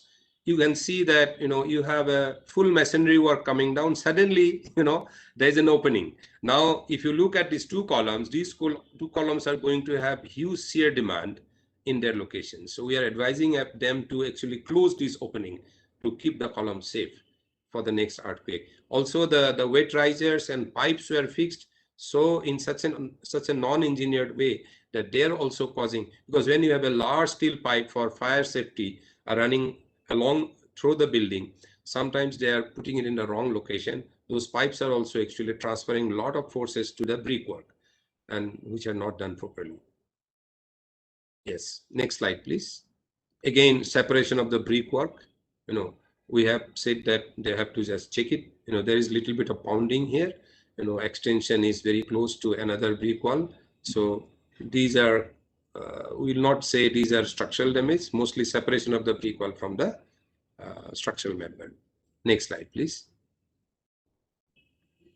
Again, the middle photograph, this is an extended brickwork which got damaged. But if you look at the member with painting and all, it looks like a column. But then on inspection, we found that that's an extended brickwork, which is done for an architectural reason. So which is not well integrated to the column, it got separated. Next slide, please. Yes. This is a building where the construction is very, very bad. The quality of concrete is when we try to see the quality of concrete here, we are not expecting more than M10 here. People are working, they're trying to do ultrasonic pulse velocity. The agencies were advised not to do any destructive testing, just to give us some idea about the quality of concrete. But through visual inspection also, if you look at the extreme right photograph, you look at the pipings and the columns and the whole arrangement of the MEP and the structure, they are too close, and these pipes are at times leaking and then constantly streaming water to the concrete of the column and causing the reinforcement in the column to rust and corrode, and then it's a sitting duck for next earthquake. So all these corrections, this particular building has got issues with the quality of construction, though the sizes of the columns and beams were found to be more or less, we have studied about 1,400 apartment building in Guwahati, along with IIT Guwahati, and we actually inspected. So we have a database about the sizes and what works and what doesn't work, and for certain height of building and certain number of stories. The sizes were all right. So here, maybe the design engineer did a good job, but the construction was not up to standard. So now this building will have a lot of work to do for the next earthquake to remain safe. Again, similar problem in this. You can see extreme right, again, short column failure because of this sudden opening, short opening below the first landing. They use this area for storage or keeping stuff. They say that we need this area, but we advise them that why are you just keeping this small opening? This is not good for the column. And again, the quality of concrete is not good here. Yes. Next, please. So these are some of the damages. You see, when we expect that these cracks should have been coming in the beam, because in most of the buildings, if we look at the size of columns and beams, the columns are 300, 600, beams are something like 250, 500, 550. But beams are far more stronger than what we think, because beams are also having slab with it. So we always underestimate the strength of the beam and overestimate the strength of the column. So what it has shown that even in areas where the section modulus of the column was 10-15% more than the beam, in that case also the plastic hinge shifted to the column. So what I'm trying to tell here, that we must have a good cushion of section modulus as suggested by the new code, that about 40%, 25 to 40% difference in section modulus should be kept. Like the column sizes should be at least giving a section modulus in both direction about 40% more than the section modulus of the beam, to see that my columns are not subjected to such damage. Next slide, please. I think I have about 2 minutes. Yeah, 2 minutes. Okay. These are non-structural damage. Yeah, and then structural damage. These are, you know, we can just, Yogita, you can just show the photographs. People will understand now. Yeah. Okay. Yes. Again, similar. Again. Next. This is a Nagaon, newly built structure, tilted and resting on another building. I don't know what will be done with this building. This will take some time. These are, you know, cracks in the brickwork of a large housing project. Next one, please. Yes, you can just scroll it and finish it. Yeah. Non-structural. So in summary, this is what I would like to say. There was no damage to the power supply and the power was restored immediately. There was no damage to water supply system in the city. There was no damage reported from the government buildings. You know, the Secretariat, the public Assam PWD building, Central Public Works Department buildings where they did perform well, not even such damages. The reported damages are mostly from private apartment building where project management and construction management may be an issue in some of the building.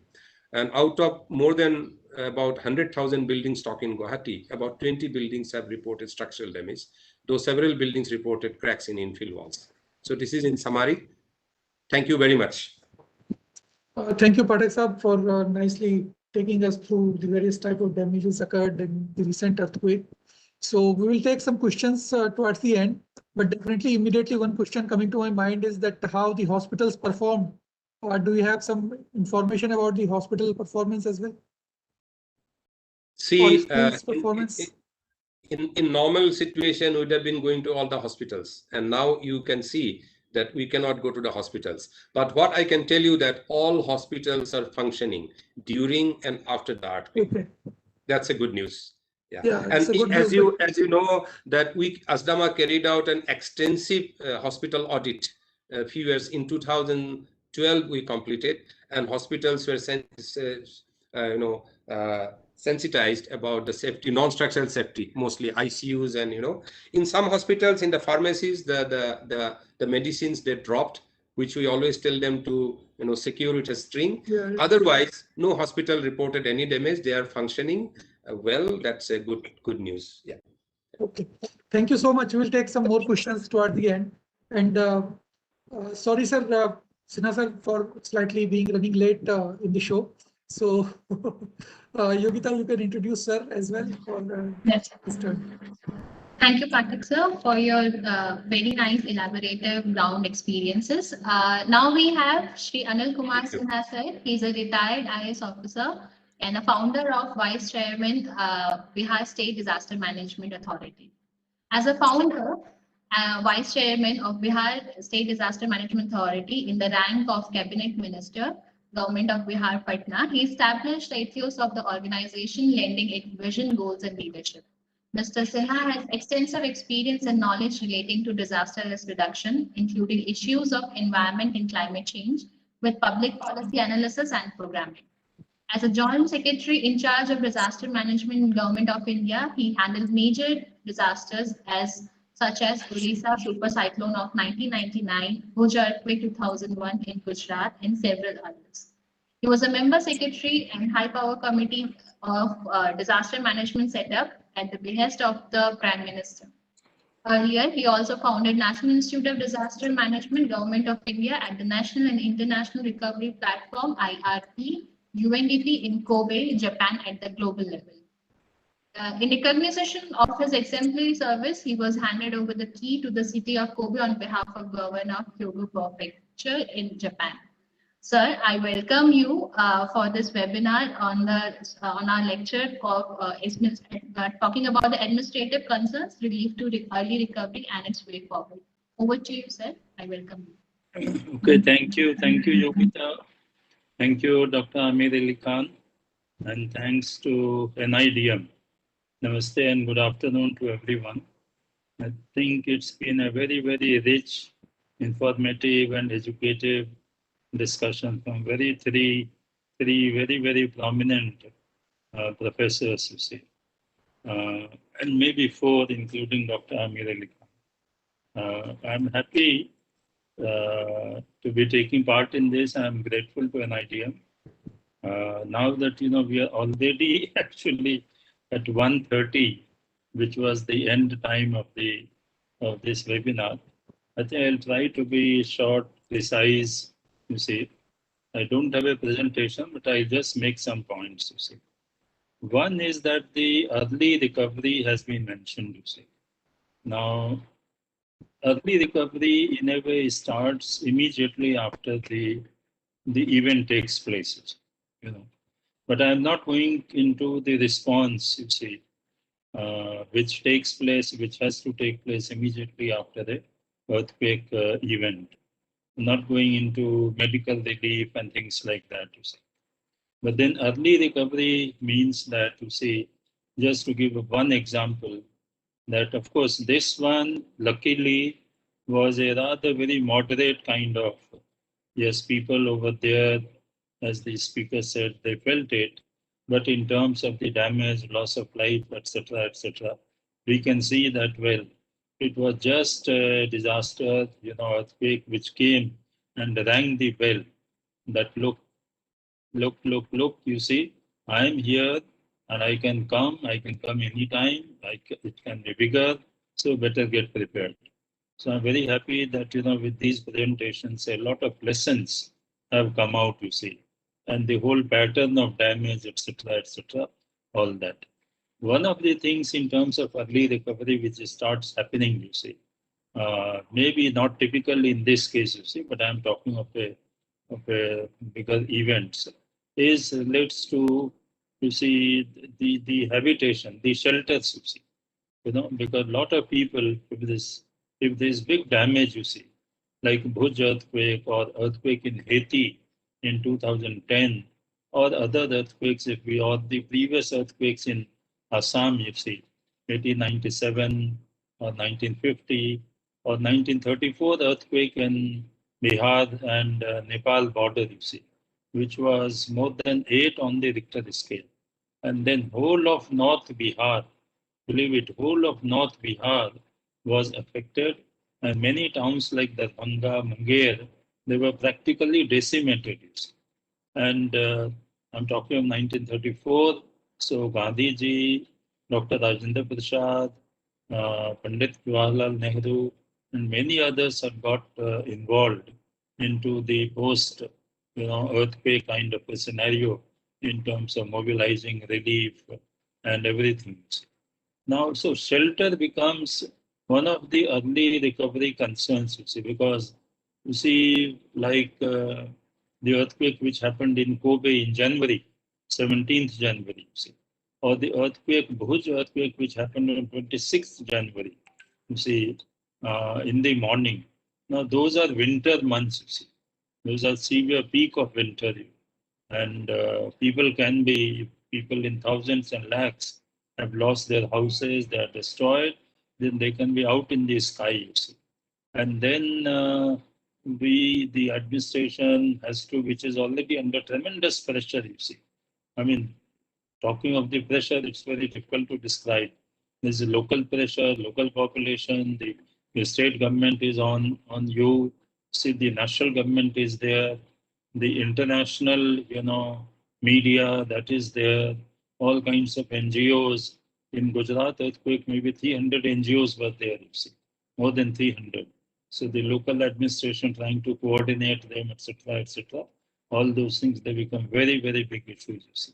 In that kind of a situation, what happens, that the local administration has to say put up temporary shelters. Now, as the nomenclature goes, they are temporary shelters. They should be, which means only for limited time. But in most of the countries, and I'm told by Professor Ian Davis of UK, Oxford, and other university in this world with us also, and World Bank, etc., that I think only in 2 countries till now, you see, maybe in Japan, and if I remember correct, in Mozambique, in 2 of the events, temporary shelters were actually dismantled after a certain time, you know, given time. But in most of the countries, what happens, the temporary shelters continue and take the shape of permanent shelter. Now, what is the issue? You know, when you put up a temporary shelter, then obviously under that pressure of time and all that, and the very concept that you are putting up temporary shelters, the earthquake safety, you know, norms are not really kept into, consideration. They are not intended, and they are not really, kept. It is not possible also, because in a very short, period of time, one has to put up shelters, the administration, for lakhs and lakhs of people and families. So there are, these kinds of demands, etc., are there. So any decisions which the local administration starts taking immediately after an event like this, goes into early recovery. So while the response is going on, medical relief is going on, but I'm not elaborating. I have just given one example because the other points, and I don't want the deliberation to continue, till 3 o'clock or something like that. But I promise I'll try to finish another 10 to 15 minutes, so that we can have some discussion. You see, so that is the kind of a thing which comes into the scenario. There are lots of dilemmas are also there, as the dilemma, first dilemma which I pointed out, we call it dilemmas of recovery, you see. And they can come in the early phase, they can come in the mid-term phase, perhaps not so much in the long-term phase when you have time. But early phase, whether you maintain these standards, whether you are able to maintain the earthquake safety norms, or you go for numbers because large numbers are involved, you see. And therefore that is there. Then quality versus numbers are there. Then the third dilemma can be, are you in a position to really consult the local people, you see, through, and then consultations will have to have mechanisms like Panchayati Raj, you see, in that form, because consultation cannot take place in a totally unstructured, unformatted kind of a thing, because then the decisions may not have legitimacy, questions can be raised, etc., etc. So therefore, activating panchayats, and which are constitutional bodies or urban local bodies, then these things, so there are a lot of quality versus speed, quality versus numbers, whether you continue with the same paradigm. You see, in Gujarat, Bhuj earthquake, which was big, I mean, the one which has happened in Assam, near Tezpur, is nothing compared to Gujarat, you see. And I don't have to go into numbers to make that point, you see. But then Gujarat government used that opportunity, you see, to bring certain paradigm changes. You see. I'll give two examples. One paradigm change was relating to ownership of land titles, which used to be with the males earlier. But they, within that period, they brought out a law that the ownership and titles of the land and the houses will be joint, in the name of the women and the man. So women also has a legal right. It was a great decision taken, and these are the times when you really take those decisions. And the other was about the setting up of four cities, you see, like Gandhi Dham, Bachao, Anjar, and one more, you see. They were totally destroyed, you see. Now what they could have done, they could have just reconstructed the same cities more or less to the same conditions, in terms of, say, roads or public other facilities, drainage, etc., number of buildings, etc., etc. But they didn't do that. They thought this is the opportunity for build back better. They literally practiced that, and therefore all those four cities were further totally decimated, removed, you see, and then they went up and put up four cities strictly according to the latest principles of urban planning and urban norms, in terms of green city, in terms of size of the width of the roads, in terms of the damage, in terms of the drainage, etc., etc. All these things which are normally in an old city, are missing. But in this process, they had to, undergo a whole lot of consultations and all that. I'm not going to the details of that. Then there was another thing which came up, that was owner-driven housing or donor-driven housing. Now, donor-driven housing can be delivered very quickly, because donors, which are specialized international or national agencies, they have their dedicated groups of engineers, architects, and all that. And they come up with their own designs according to their own concepts. But many times, and we have seen it in Latur, that if they are not fitting into the local cultural, milieu, see, socio-cultural milieu, then people don't really shift into that. Because a house or a home is not just a place, constructed sort of mechanically, and then you move. There are a lot of, emotions and psychology, other requirements which are interwoven into all that, you see.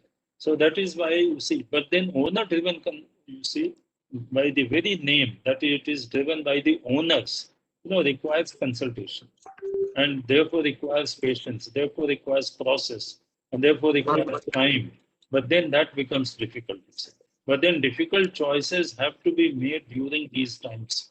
And I hope this message goes to the people who will be making the decisions, especially Assam Disaster Management Authorities and the administrative setup over there. Now, having said this sort of background in terms of the early recovery, and which merges with mid-term recovery or long-term recovery, as you have seen, let me make some 6, 7 very specific points as to what the state government, ought to be doing, including the Assam SDM. First point relates to invoking of the law. Second point relates to urban area building bylaws, you see. Third point relates to office disaster management plan, which we practiced in Bihar. Fourth point relates to SFDRR Sendai framework and relates to the first priority, that is know your risk. Fifth point relates to school safety, you see. And 6 points relate to some lessons from Haiti earthquake and Chile earthquake, and maybe I'll combine. I've already mentioned about Gujarat. And the 7th point is what again mentioned, but I'll just include with that, is that building back better. And now we are talking about building back resilience. I'm sure everyone is aware of the CDRI. So now let me come to the first point, which is invoke the laws. I think pandemic in the last 1 year has shown the power, you see, of Disaster Management Act. And we were lucky that we had this legislative framework law in our country. And because only with Epidemics Act, I do not think government could have managed this whole situation. But then fortunately, this act was there, and I'm sure all of you know, and all the participants know, I can see almost 200, there were more than 230 participants, that you see every order which has issued from the Ministry of Home Affairs has invoked certain section and sections of the Disaster Management Act. Now that exactly is my message to the government of Assam and all the district magistrates, that invoke the powers which you have in the Disaster Management Act. And let me talk of some very specific powers which you have. First power is about the District Disaster Management Authorities. This is the time to activate all the District Disaster Management Authorities. So all the collectors, not just the affected districts, by this earthquake, they should come into action. They should have, their regular meetings, take the decision. There is a legal platform, a statutory platform which has been provided to them, and it has tremendous power, I can tell you. It has tremendous force, on the files, taking an decision individually and taking the same decision through the forum of the DDMA can make tremendous difference, you see. That is one point. The second is district disaster management plans, and that too multi-hazard. This time, two major disasters are meeting. Pandemic is there and earthquake is there. They are intersecting. They are collapsing on one onto the other, you see. And as Dr. Pathak mentioned, what are the kinds of dilemmas we face? In an earthquake, you see, we are said that, look, you go. Of course, from a 6th floor, I live on the 5th floor. You can't really go. The advice is not to go because you can't use the lift. And if you use the staircase, that is not the most strong part of the building. You know that, you see. And by the time you go in a panic, especially the senior citizens, they can hurt themselves. So I think it is best to adopt the classical, methods. Go under a table, a strong table, or a chalky, or something like that, or go in a corner, or go under a beam. I think that works best, and I've seen that in some of the cases myself. Now, so therefore, it is the time for the DDMAs and the district magistrate to immediately look at the district disaster management plan and look at it especially from the point of view of multi-hazard, Then the third is point under the DM Act is enforce with all the entities and organizations in your district. You have the powers. Not even a government of India organization, be it airport or be it railways or be it postal or be it anyone, can refuse your directions. The law is so powerful. So use it to each and every organization, give them directions to update, etc., all this thing that is just. Now, one of the things which I like to say, the basic principles of earthquake planning or any disaster planning is when you are looking at your DDMP, one basic principle is look at it from the point of a worst case scenario. Assam's earthquake preparedness and planning or Bihar's earthquake preparedness planning, Assam cannot be based on what happened on 28th April. It has to be based on worst scenario of 1950 or 1897. Bihar's preparedness has to be based on 1934, which was the worst because that has happened. That's your history. It can always happen, you see. This is not a science which says कि एक बार infection हो गया तो शायद नहीं होगा, अरे infection भी हो रहा है, तो ये तो हो ही सकता है. So worst case scenario should be the basic principle. The second point which I want to take from the DM Act is that district and state disaster mitigation fund. I do not know whether they have been created in Assam. If not created, now the 15 Finance Commission, which submitted its report, it's a constitutional body under Article 280 of the Constitution, gives you all the mandate. So please do that immediately. Use that, and law is already there. Law is providing. I'm not reading the section of the law. I've got the law here, but then law is providing. So go ahead with that. The third, which I want to say under the Act and use that, I do not know, but I'm sure Assam has a State Disaster Response Force, SDRF. If they have, it is very good. I'm so happy. If they do not have, this is the time for them to really immediately force this issue with the government. You have a new government now and tell them that this is there and link that with the Home Guard, civil defense, youth organizations, etc., etc. So these are the 3-4 points which I said about the Act. Now let me come to the second point, which is on urban areas, towns like Guwahati or Tezpur, where you have municipal bodies, and that is about the building bylaws. Most of the building bylaws in our country do not incorporate earthquake safety standards within them. Other specifications of building construction are given. Now, the irony is that National Building Code, which gives all these specifications, is only advisory in nature. It is the building bylaw which, being a law, is mandatory. So what improvisation was done by late Professor Arya, and I always salute him for that all those provisions of earthquake safety specifications in National Building Code, he got it incorporated in the Bihar building bylaws. So what is advisory at the national level became mandatory in Bihar. So now building bylaws of Bihar, they are a law, they have to be enforced, everyone has to follow. And that incorporates all the provisions of seismic safety, safe construction as given in the National Building Code.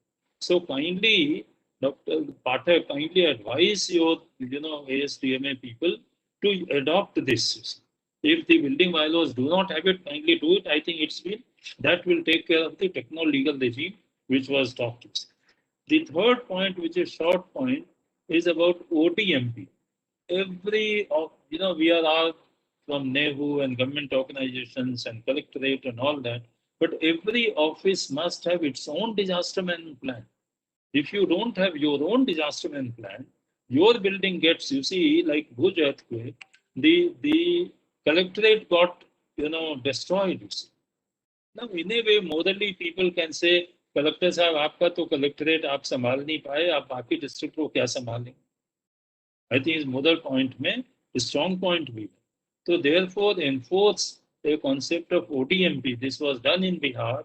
This is a young colleague of mine, Vishal Vaswani, who now works with UNICEF, who is an expert in ODMP, and you can get him, today at your call. You see, there is no difficulty. The fourth point which I want to mention is about comes from Sendai framework of disaster risk. We all know about the 4 priorities and the 7 targets. The first priority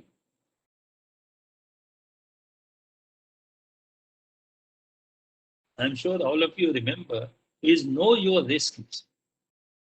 And the more I think about it, I have practiced in Bihar, I say that knowing about a risk is the first step towards mitigation.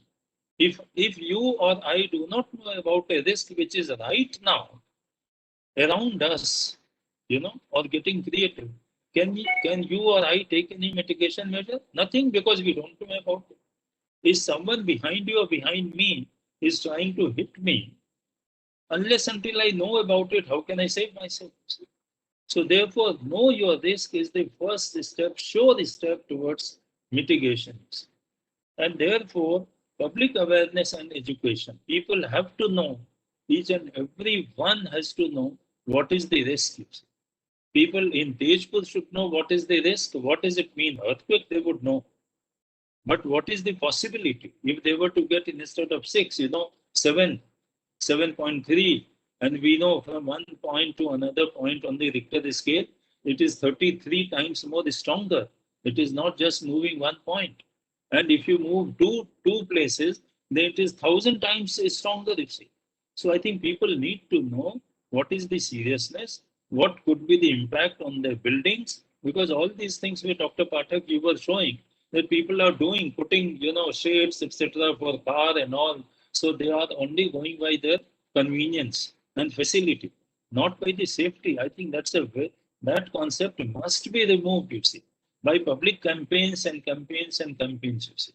So therefore, public awareness and education is very important. Next point, as a continuation of that, is school safety. I do not know in how many districts and how many schools you have a school earthquake safety programs.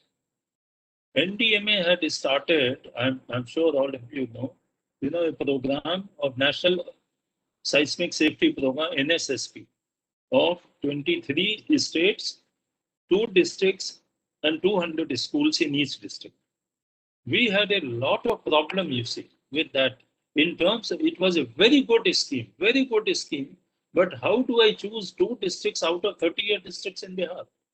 And how out of around 2,000 schools in one district, I choose 200 schools? There is no, I can tell you, in my understanding, there is no rational criteria to choose a child of Patna as more important than child in Katihar or Purnia, which is the periphery of Bihar, you see. So then we said, no, we will learn from this NSSP, national program, but we will go for every school, every child, you see, all districts. And we made a very ambitious kind of a program. We went to our political leadership, you see, and thanks to our chief minister, we told him, sir, that we just cannot implement the NSSP as it has come. But we can do a better job based on that, a wonderful scheme of NSSP, if we upscale it to the whole state, you see. And then he said, why then leave private schools? I said, sir, if CM is saying that include private schools also, what better can be there? So today, believe me, in all 38 districts, in 100,000 schools, 73,000 is the government schools and rest are private schools. This Mukhyamantri School Suraksha Program, MSSP, is being implemented. And it is not just a yearly kind of a thing. See, first it started with, we have kind of, let me also tell you, as part of public safety and awareness, you see, there is a system of International Day for Disaster Reduction. Then India also has a national day, 29th October, and second Wednesday of October is international. But then on one day, which is supposed to be on a day you are supposed to give messages. But when we are multi-hazard prone, at least I'm not getting into that discussion, but every state is prone to something like a dozen disasters, according to the definition of disaster in the law and listing of 34 disasters in 5 categories in high-powered committees. Now, given that kind of a situation, it is very, very important that every state really sort of prepares accordingly. So we have earthquake safety week in Bihar, not a day combined with all others. And it is observed on the week starts on the day the Nepal Bihar 1934 earthquake happened, that is 15th January, which is peak winter. And when we were planning for that, my colleagues and people told कि sir 15 जनवरी को करेंगे sir कोई नहीं आ सकेगा, because एक हफ्ते पहले we had to postpone, I'm talking of 2011, you see, when I was there. But then I said, हम लोग ने सोचा, फिर मैं कहा कि यार 15 जनवरी को तो आया था तो फिर आ सकता है, अगर आ जाएगा then everyone has to be on the action, you see. You can't say कि अभी जाड़ा है, winter है तो हम तो कोई action नहीं लेंगे. You see, we will wait for winter to go. So we started the earthquake safety week on 15th of January. Every year it happens. And that day idea is not to hold one event in Patna, but that is the day when we go to all districts, all panchayats, all blocks, all Anchal office, all the schools, everything, Prabhat fairies, children, everything which you can conceive, that is being done. See. So I would advocate that also there. So now the school safety program is all districts, all the schools, all children. See. The model is available, we can discuss that. See. And the point I want to leave is, talking of children, my thought always is invest in a generation. Invest in a generation in a school so that 20 years later, when children come out of the school, they are your ambassadors. They understand, and उनके nature में disaster management होना चाहिए, like in Japan, where I have seen 2, 3, 4-year children crossing roads. They will not run the way our children are. They will very disciplined way. They will go, then look right and left, assure that there is no traffic, then go to the middle of the road, then again assure themselves, and then cross, you see. That is the kind of a culture which we have to inculcate, you see. So invest in a generation. I think that should be the policy, that should be the vision in a place like Assam and all northeastern states, you see. Now, the sixth point is very small. I'll keep it small. It can be discussed very long. Haiti and Chile, 2010, January and late February, first a big earthquake came in Haiti. Total Haiti was destroyed. Residential place was destroyed. President was on the roads, you see. And in one event, Haiti lost 268% of their GDP. 268%. Now, next month, February later, check it on the net. Chile earthquake came, which was stronger than Haiti earthquake, and there were almost no damages. Very, very marginal. Then I used to be in Bihar in VSDM. We did a case study. We didn't, of course, go there, and we found two things. You see, why Chile was so safe? Why Chile suffered no human losses? Why Chile suffered no other damage to infrastructure and properties? Apart from many things, two lessons which came out. Chile, first was safe construction, safe construction, safe construction. Every construction has to be safe, do what you have to do, but then make every construction safe. That is the only way, because it is the buildings that kill. But not all buildings kill, you see. It is only the unsafe buildings that kill. Safe buildings protect you. Let us remember that safe buildings protect you. In fact, most of these buildings which Dr. Pathak showed, they are sort of safe because they have cracked here and there, but they have not, come down and killed people, you see. So we should take this opportunity and build on that. And the second lesson which we found in Chile was, you see, public awareness, public awareness, public awareness. And one leads to other. Public awareness करेंगे तभी वो safe building का importance समझेंगे, and vice versa. It acts like that. And now my last point is, you see, building back better was the, Clinton, who was the special envoy of United Nations Secretary General way back, you see, after tsunami, he gave this concept of build back better. And we didn't have. I have been relief commissioner in Bihar. The principle used to be go back to pre-disaster situations. So pre-disaster situation was a risk, and that is why some losses happened. But then the wisdom then was to go back and create the same risk. You see, it was not to reduce the risk. The whole philosophy was go back and create the by 75 school अगर destroy हुए तो जितना damage हुआ वही जाके कर दो तो फिर से अनसेफ था तो अनसेफ फिर आप बना देंगे So Clinton brought this concept of BBB, which was adopted in Yoga framework, which was adopted in Sendai framework, you see. But now we have moved to build back resilience. This Indian great initiative of Coalition for Disaster Resilient Infrastructure. I'm happy that, Professor Patak and others, Chandan Ghoshi and our friend from Nehu, Walia Sahab, you spoke about that there was no damage to electricity, power supply, water supply, roads, airports, You imagine in floods and all that airports have been affected, you see, in Kochi and all that. So I think now whole world is realizing that while India particularly, Odisha has shown, you see, in the cyclones, we have reduced the human losses like anything. People can't believe it. But then the losses of infrastructure was simply staggering. You see.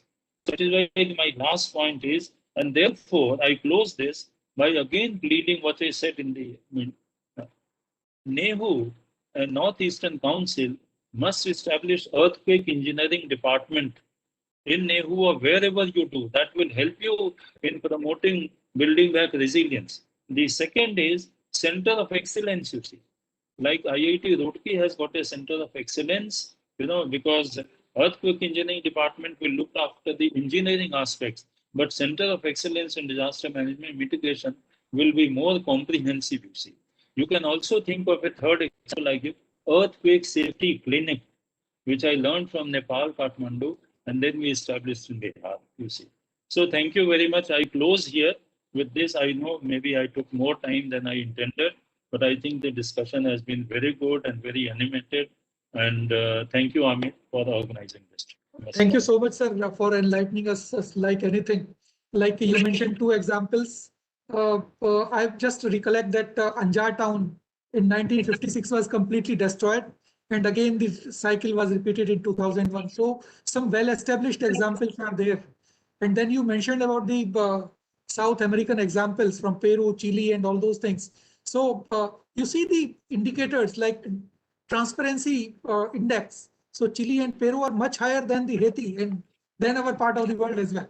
So they have start investing much earlier than all of us in those resilient infrastructure and resilient thing in building all those things. So all those things paid and dividends are very visible in Peru and Chile and Haiti comparatively. So with this, we are just coming to a close of this. Sir, आप बताइए अब इसको हम shall we take few questions or go for closing remarks with the speakers? I mean, now the time management should be your concern because otherwise. I know that, sir, but as you rightly mentioned that it was so अच्छा जा रहा था, sir, इसको रोकना मुश्किल था. So I'm sorry for this. I want to manage it, but maybe you can take one or two questions, but otherwise respecting time, I would say not. Yeah, exactly. Yeah. So, Walia Sahab, just one question from you, and that is why this earthquake was that longer duration, considering the magnitude. Yeah, actually, longer the magnitude, longer is the duration. So it is directly proportional to the magnitude of the. Is it within the limits? Within the limits, definitely, because 6+ magnitude normally lasts for 40 seconds plus. So that's what 40 to 50 seconds it lasts. So longer it lasts means longer is the magnitude. So when it lasted for 40 seconds or so, I could tell the people around me that it is going to be 6+ magnitude, which came out without getting any information that way. There were some questions here. They wanted to know that how many earthquakes came. So aftershocks were there, around 20-25 earthquake aftershocks were there. And that's what is quite normal also, because 6+ magnitude means so much area has destabilized, it needs to settle down. So while settling down, that many earthquakes are quite normal. So people were very panicked. I saw some of the comments. So they wanted to know that is it going to last little longer or not. So people should understand, once the earthquake is there, if we consider it to be the main shock, 6.4 magnitude, then normally lesser than that magnitude, around 4 magnitude earthquakes, they were around 4, 5, and अच्छा rest are lesser. So Walia that's what. साहब एक सवाल सिर्फ ये बताइए, क्या इसको हम 4 शॉक मान सकते हैं? So this is what is $1 million question. But if we consider it as a 4 shock, for example, then can we prepare in such a short time? So better is we need to be mentally prepared. We need to focus on some early warning systems, and then we need to take it forward. But important lesson after all the discussion from all the eminent speakers is that our buildings as such is quite safe. Although Professor Ghosh has pointed out some important issues, and Professor Pathak too, and Dr. Dr. Sinha also has pointed out. But most importantly, the one major message is that because the Decca-Julie is the region where less of the construction is there, so that way we are very safe, we are very prepared, very ready, but we need to be more prepared, more safe, and better, because building are the only things they kill. Second important thing, what I read, that are we ready for early warning system? Yes, through National Center for Seismology, there are many geophones installed. Around 21 sites, geophones are installed. We do get 6+ magnitude earthquake signals at least 2 minutes in advance. So there need to be system in place where that those signals needs to be transformed to the public through WhatsApp or through some media. So it means the role of service mobile service providers is very important. Government should regulate to see to it that if at least 1 minute, 2 minute early warning is there, at least the life can be saved and the panic can be reduced. So I am replying to some of the questions which were there. No, Walia sir, thank you so much. Running short of time, I will come again to you. Now, Ghosh sahab, what is the liquefaction potential in Guwahati and those areas, and how to counter it? Liquefaction Try to be brief. yeah, liquefaction potentials and the kind of signature that we have seen even in this small earthquake also, I would say small in that way, 6.4 is very high, because it is alluvial soil and river Brahmaputra is there, and many of the cities they are coming on that. So it is very high, and to protect things from the liquefaction, I have shown 1-2 example. Of course, they take that foundation first to be assessed, which seismic microgenation of Guwahati city only, that which came out more than a decade ago, where Jayanta Pathak was involved and many of his team, and with the support from DST. But thing is that identification has been made only in Guwahati city only, but for the entire, because it is a seismic zone 5. So in that case, identification of liquefaction, which is done through microgenation only for Guwahati city, and many more cities are coming up, but it is in the science domain yet. So only thing is that there are 4 or 5 parameters to identify liquefaction, even without seismic zonation map.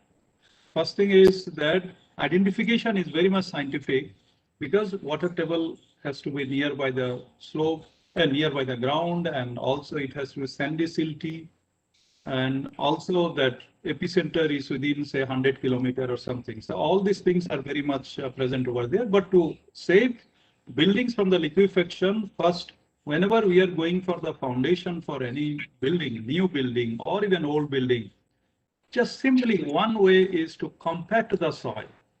And also where liquefaction is going to occur, we have to release the pore water pressure, excess pore water pressure.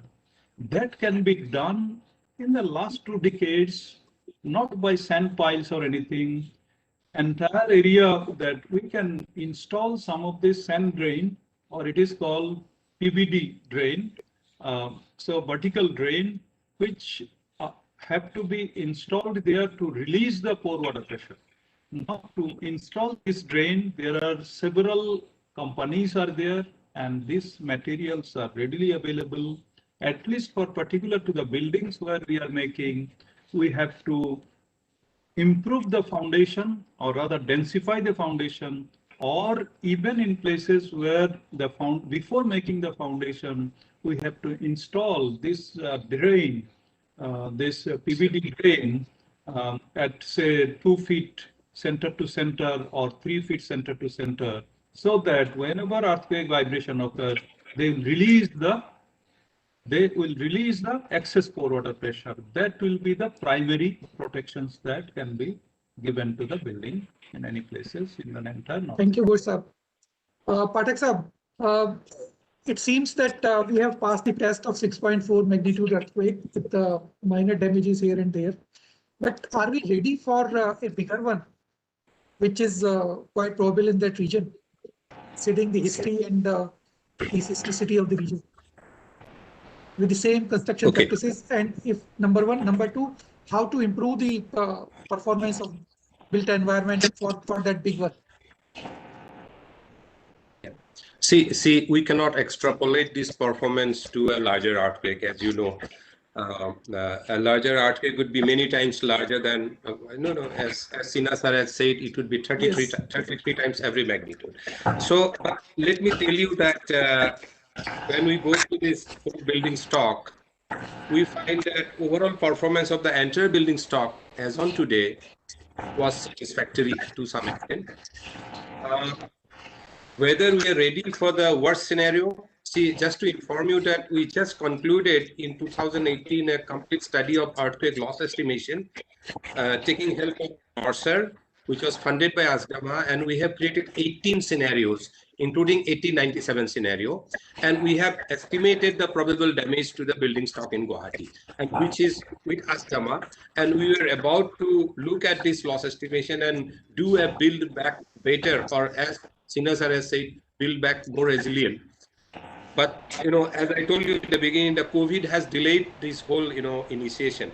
But let me tell you that the few things that I'd like to mention here in response to concern expressed by Anil Sinha sir, that number one, the Guwahati building bylaw has incorporated NBC. That is one thing.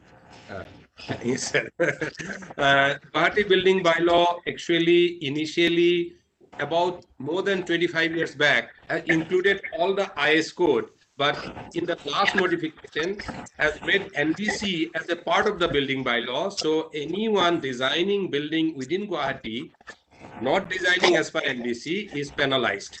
And good thing is that the Guwahati building bylaw in toto is applied to all other towns, under the leadership of the DDMs. Okay. So that has brought in some passive resilience, So that has put some pressure on the technocrat that they have to know this, And so I would attribute the performance of the buildings in Guwahati to that regime that has been put in place by ASDAMA today. I'll not say we are perfect, but yes, efforts are on. Sir, I remember attending the first anniversary, conference in Gandhinagar. Ahmedabad, when 1 year of Bhuj earthquake. I was there representing Northeast India. There was a conference on learning experience from Bhuj earthquake, learning experience for Northeast India. I would like to today again tell you that since 1972, all the engineering colleges in Assam, the earthquake engineering is a compulsory subject. Anybody working in the public works department, other department, any engineer can at least do a static analysis of building, So in a way, we have some amount of preparedness in terms of technical ability, but this is to be actually improved, sir. Okay, this is now the new code has come, and we need more engineers to understand the new code and the dynamic analysis, how to handle irregularities in structures. They do design in considering the code, but at times we find the young engineers sometimes miss certain points which are a little bit critical for dynamic behavior of the building. So the open ground story building, ASDAMA actually commissioned the project how to strengthen, taking cue from the Sili earthquake, how Sili actually strengthened their building and avoided any life loss in that big earthquake, and which was initiated, but unfortunately we have not been able to implement it. Now we actually advise that, you know, close the open story wherever possible, and we have done the analysis and advise, even if the apartment societies cannot bring in, you know, costly solution or sophisticated bracing system, just, you know, we have given them provisions that you continue the brick wall to the ground level and strengthen the column with FRP for shear force. That will save most of the buildings, but unfortunately have not been able to implement it. Now, these are some of the information I have shared. Now we are hopeful. I would like to say that if we have an 1897 earthquake, there will be a lot of damages, of course, but that will not still collapse. Looking at the building today at 6.4 at 20% G, we hope that building should not collapse. At least should be standing, not killing people. Yeah. One point which I like to mention, and continue what you said, I'm very happy that in the building bylaw, which is applicable all over the state, you incorporated NBC. But to do it practically, I think what should be done is undertake a massive program of masons training program. Right, sir. You see, Gujarat trained 28,000 masons, and in Bihar over last 2 years in a sustained way, I think, I don't remember, but nothing less than 24,000 masons have been trained. So because ultimately, they are the ones who are making these buildings. Yes, sir. So masons engineers training program in seismic safety, I think that will go a long way. That is more important, sir, I would say, because, sir, what we have seen, our aspirations and our ability, there is a big gap. Like after the national housing policy and the, you know, loan and, you know, accelerated housing program, lot of private players are in the place now. All these private players are not actually construction companies, they're investors, and they have their labor contractors coming with their, so at every layer the quality is being compromised layer by layer, and finally in the ground what we see, sophisticated design is actually implemented by somebody who do not understand the implementation. So most of the buildings we have seen that there is a big gap between the aspirations and the ability to implement. That gap has to be reduced. As you rightly said, sir, we have to actually have a full battery of machines who knows what is earthquake resistant construction. Absolutely, I agree. Thank you so much, sir. Pathak Saab, you rightly mentioned one thing in your presentation that government buildings constructed by PWD and CPWD were no impact were observed. So this is one of the major messages coming that we have to be slightly more restricted in implementing those buildings, like you mentioned about the masons and all those things, inspiration and the actual execution on the ground. So we have to cover this gap, minimize this gap, so that we are able to develop that buildings like PWD and CPWD. So thank you so much. So Anil Sinha sir, this is now your turn. You have to give your message as well as the closing remarks for this. We are running short of time. Otherwise, this discussion can be continued like anything. No, thank you so much. You see, discussion can continue, but yes, I know that, sir. One thing which you have learned, I have learned personally in Japan is respect for time. Yes. So I think we have said everything. I genuinely feel there is nothing to summarize. And I think you should just one message if you have. Otherwise, we are just going to close, and that's all. No, congratulations on this initiative and keep it up. Keep it up. Thank you, sir. Thank you. This is the least which I was expecting. It's okay. Yes. Thank you so much. Thank you. And, sorry for exceeding the time limit. So Yogita, you just say propose vote of thanks. That's it. Yeah. Thank you, sir. As a formal vote of thanks, I would like to thank the patron of this program, Executive Director NIDM, Major General Manoj Kumar Bindal sir, for all the guidance and the faith for carrying this program. Under the guidance of Dr. Amir Ali Khan sir, who is the convener of this program. I thank all the speakers, starting from Shri Anil Kumar Sinha sir to Professor Chandan Ghosh sir, Professor Devesh Bhagia sir, and Professor Jayanta Pathak sir, for bringing out the best of this program while speaking of this program about the earthquake we faced. Is geological impacts to the ground impacts to the building bylaws and even on the policy and the technological regime. So overall, I think we covered everything through this webinar, and I cannot thank you enough for sharing all your knowledge and experiences with us and to the participants. I thank all the team members of NIDM and also from Assam Engineering College and also from Northeastern Hills University who helped us out to carry this webinar and having this program in such a short run, but very beautifully. I thank you all the participants who have joined with us. They have shared a lot of questions. I've never seen such enthusiasm of questions in our programs. So most of them has been answered by Valia sir already in the chat box. So I thank you everyone for giving such interest to this program, and hopefully we will cover more answers through emails and other queries related to this and through other webinars as well in future. I thank you each and everyone. Thank you, sir. And I join Yogita in thanking herself as well. So thank you, Yogita, for nicely coordinating the program. And once again, thank you all the speakers. And last but not the least, sorry for mismanaging the time.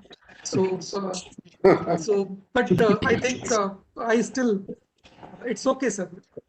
I'm sorry for mismanaging. No, it's been great. It's been a great deliberation. I must congratulate you. Heartiest congratulations. Continue this. This should not be one time. With it should be for the whole Northeast. And if you can just take this agenda कि अगले मतलब इसको करते जाना है कभी schools को लेके कीजिए कभी इंजीनियर्स को लेके कीजिए कभी कलेक्टर्स को लेके कीजिए तो can be great effort I tell और टाइम का डिसिप्लिन तो वो हमारा कल्चर है वो क्या करेगा Generally I manage time very well, but this time I exceeded the limit considering like everything was so interesting. Like yours were so enlightening. Everything. It's very difficult to say anything about this. All are so relevant points and so many messages. So thank you so much, sir, for being with us and gracing this occasion. And we have definitely learned a lot. Your all 7 points, which I have already noted, definitely they are going to show us the way in mitigating the impact not only in Assam but the entire Northeast. Many colleagues are participating from the entire all 7-8 states. Because I recollect seeing all those things. I can say Mizoram, Tripura, Assam, of course, number of DDMAs were represented, not only the SDMA. Sikkim, many people are there. Manipur people are there. So lot of people from the entire Northeast are there. So it's opportunity for us to learn from you. So thank you very much, and thank you all the 3 speakers. Thank you, Yogita. Thank you, Edie sir, for allowing us to continue with this. So with this, we just close it. And sorry once again for exceeding time. I would just like to say one word that it's been so educative that I really love to be with Professor Bhagia and Professor Pathak and Professor Chandan Ghosh and you. And also, I didn't realize, you see, you had 233 participants, you see. Because now it is 140 or so. But then I would like to be in touch with those DDMAs, etc. So if I can get that database, then I like to really get in touch with all of you. Sure, sir. Thank you, sir. Just for information to all the participants and all the speakers, we are coming out with a report which is going to be on the website, including all those participants, the entire list of participants with their contact details. So this is our system in NIDM. So with some takeaways as well. So we will summarize all those messages which you have already included in your presentations. So this report is going to be there shortly on our website. Okay, thank you. Thank you, sir. Thank you. See you again. Thank you. Sure, sir. Thank you.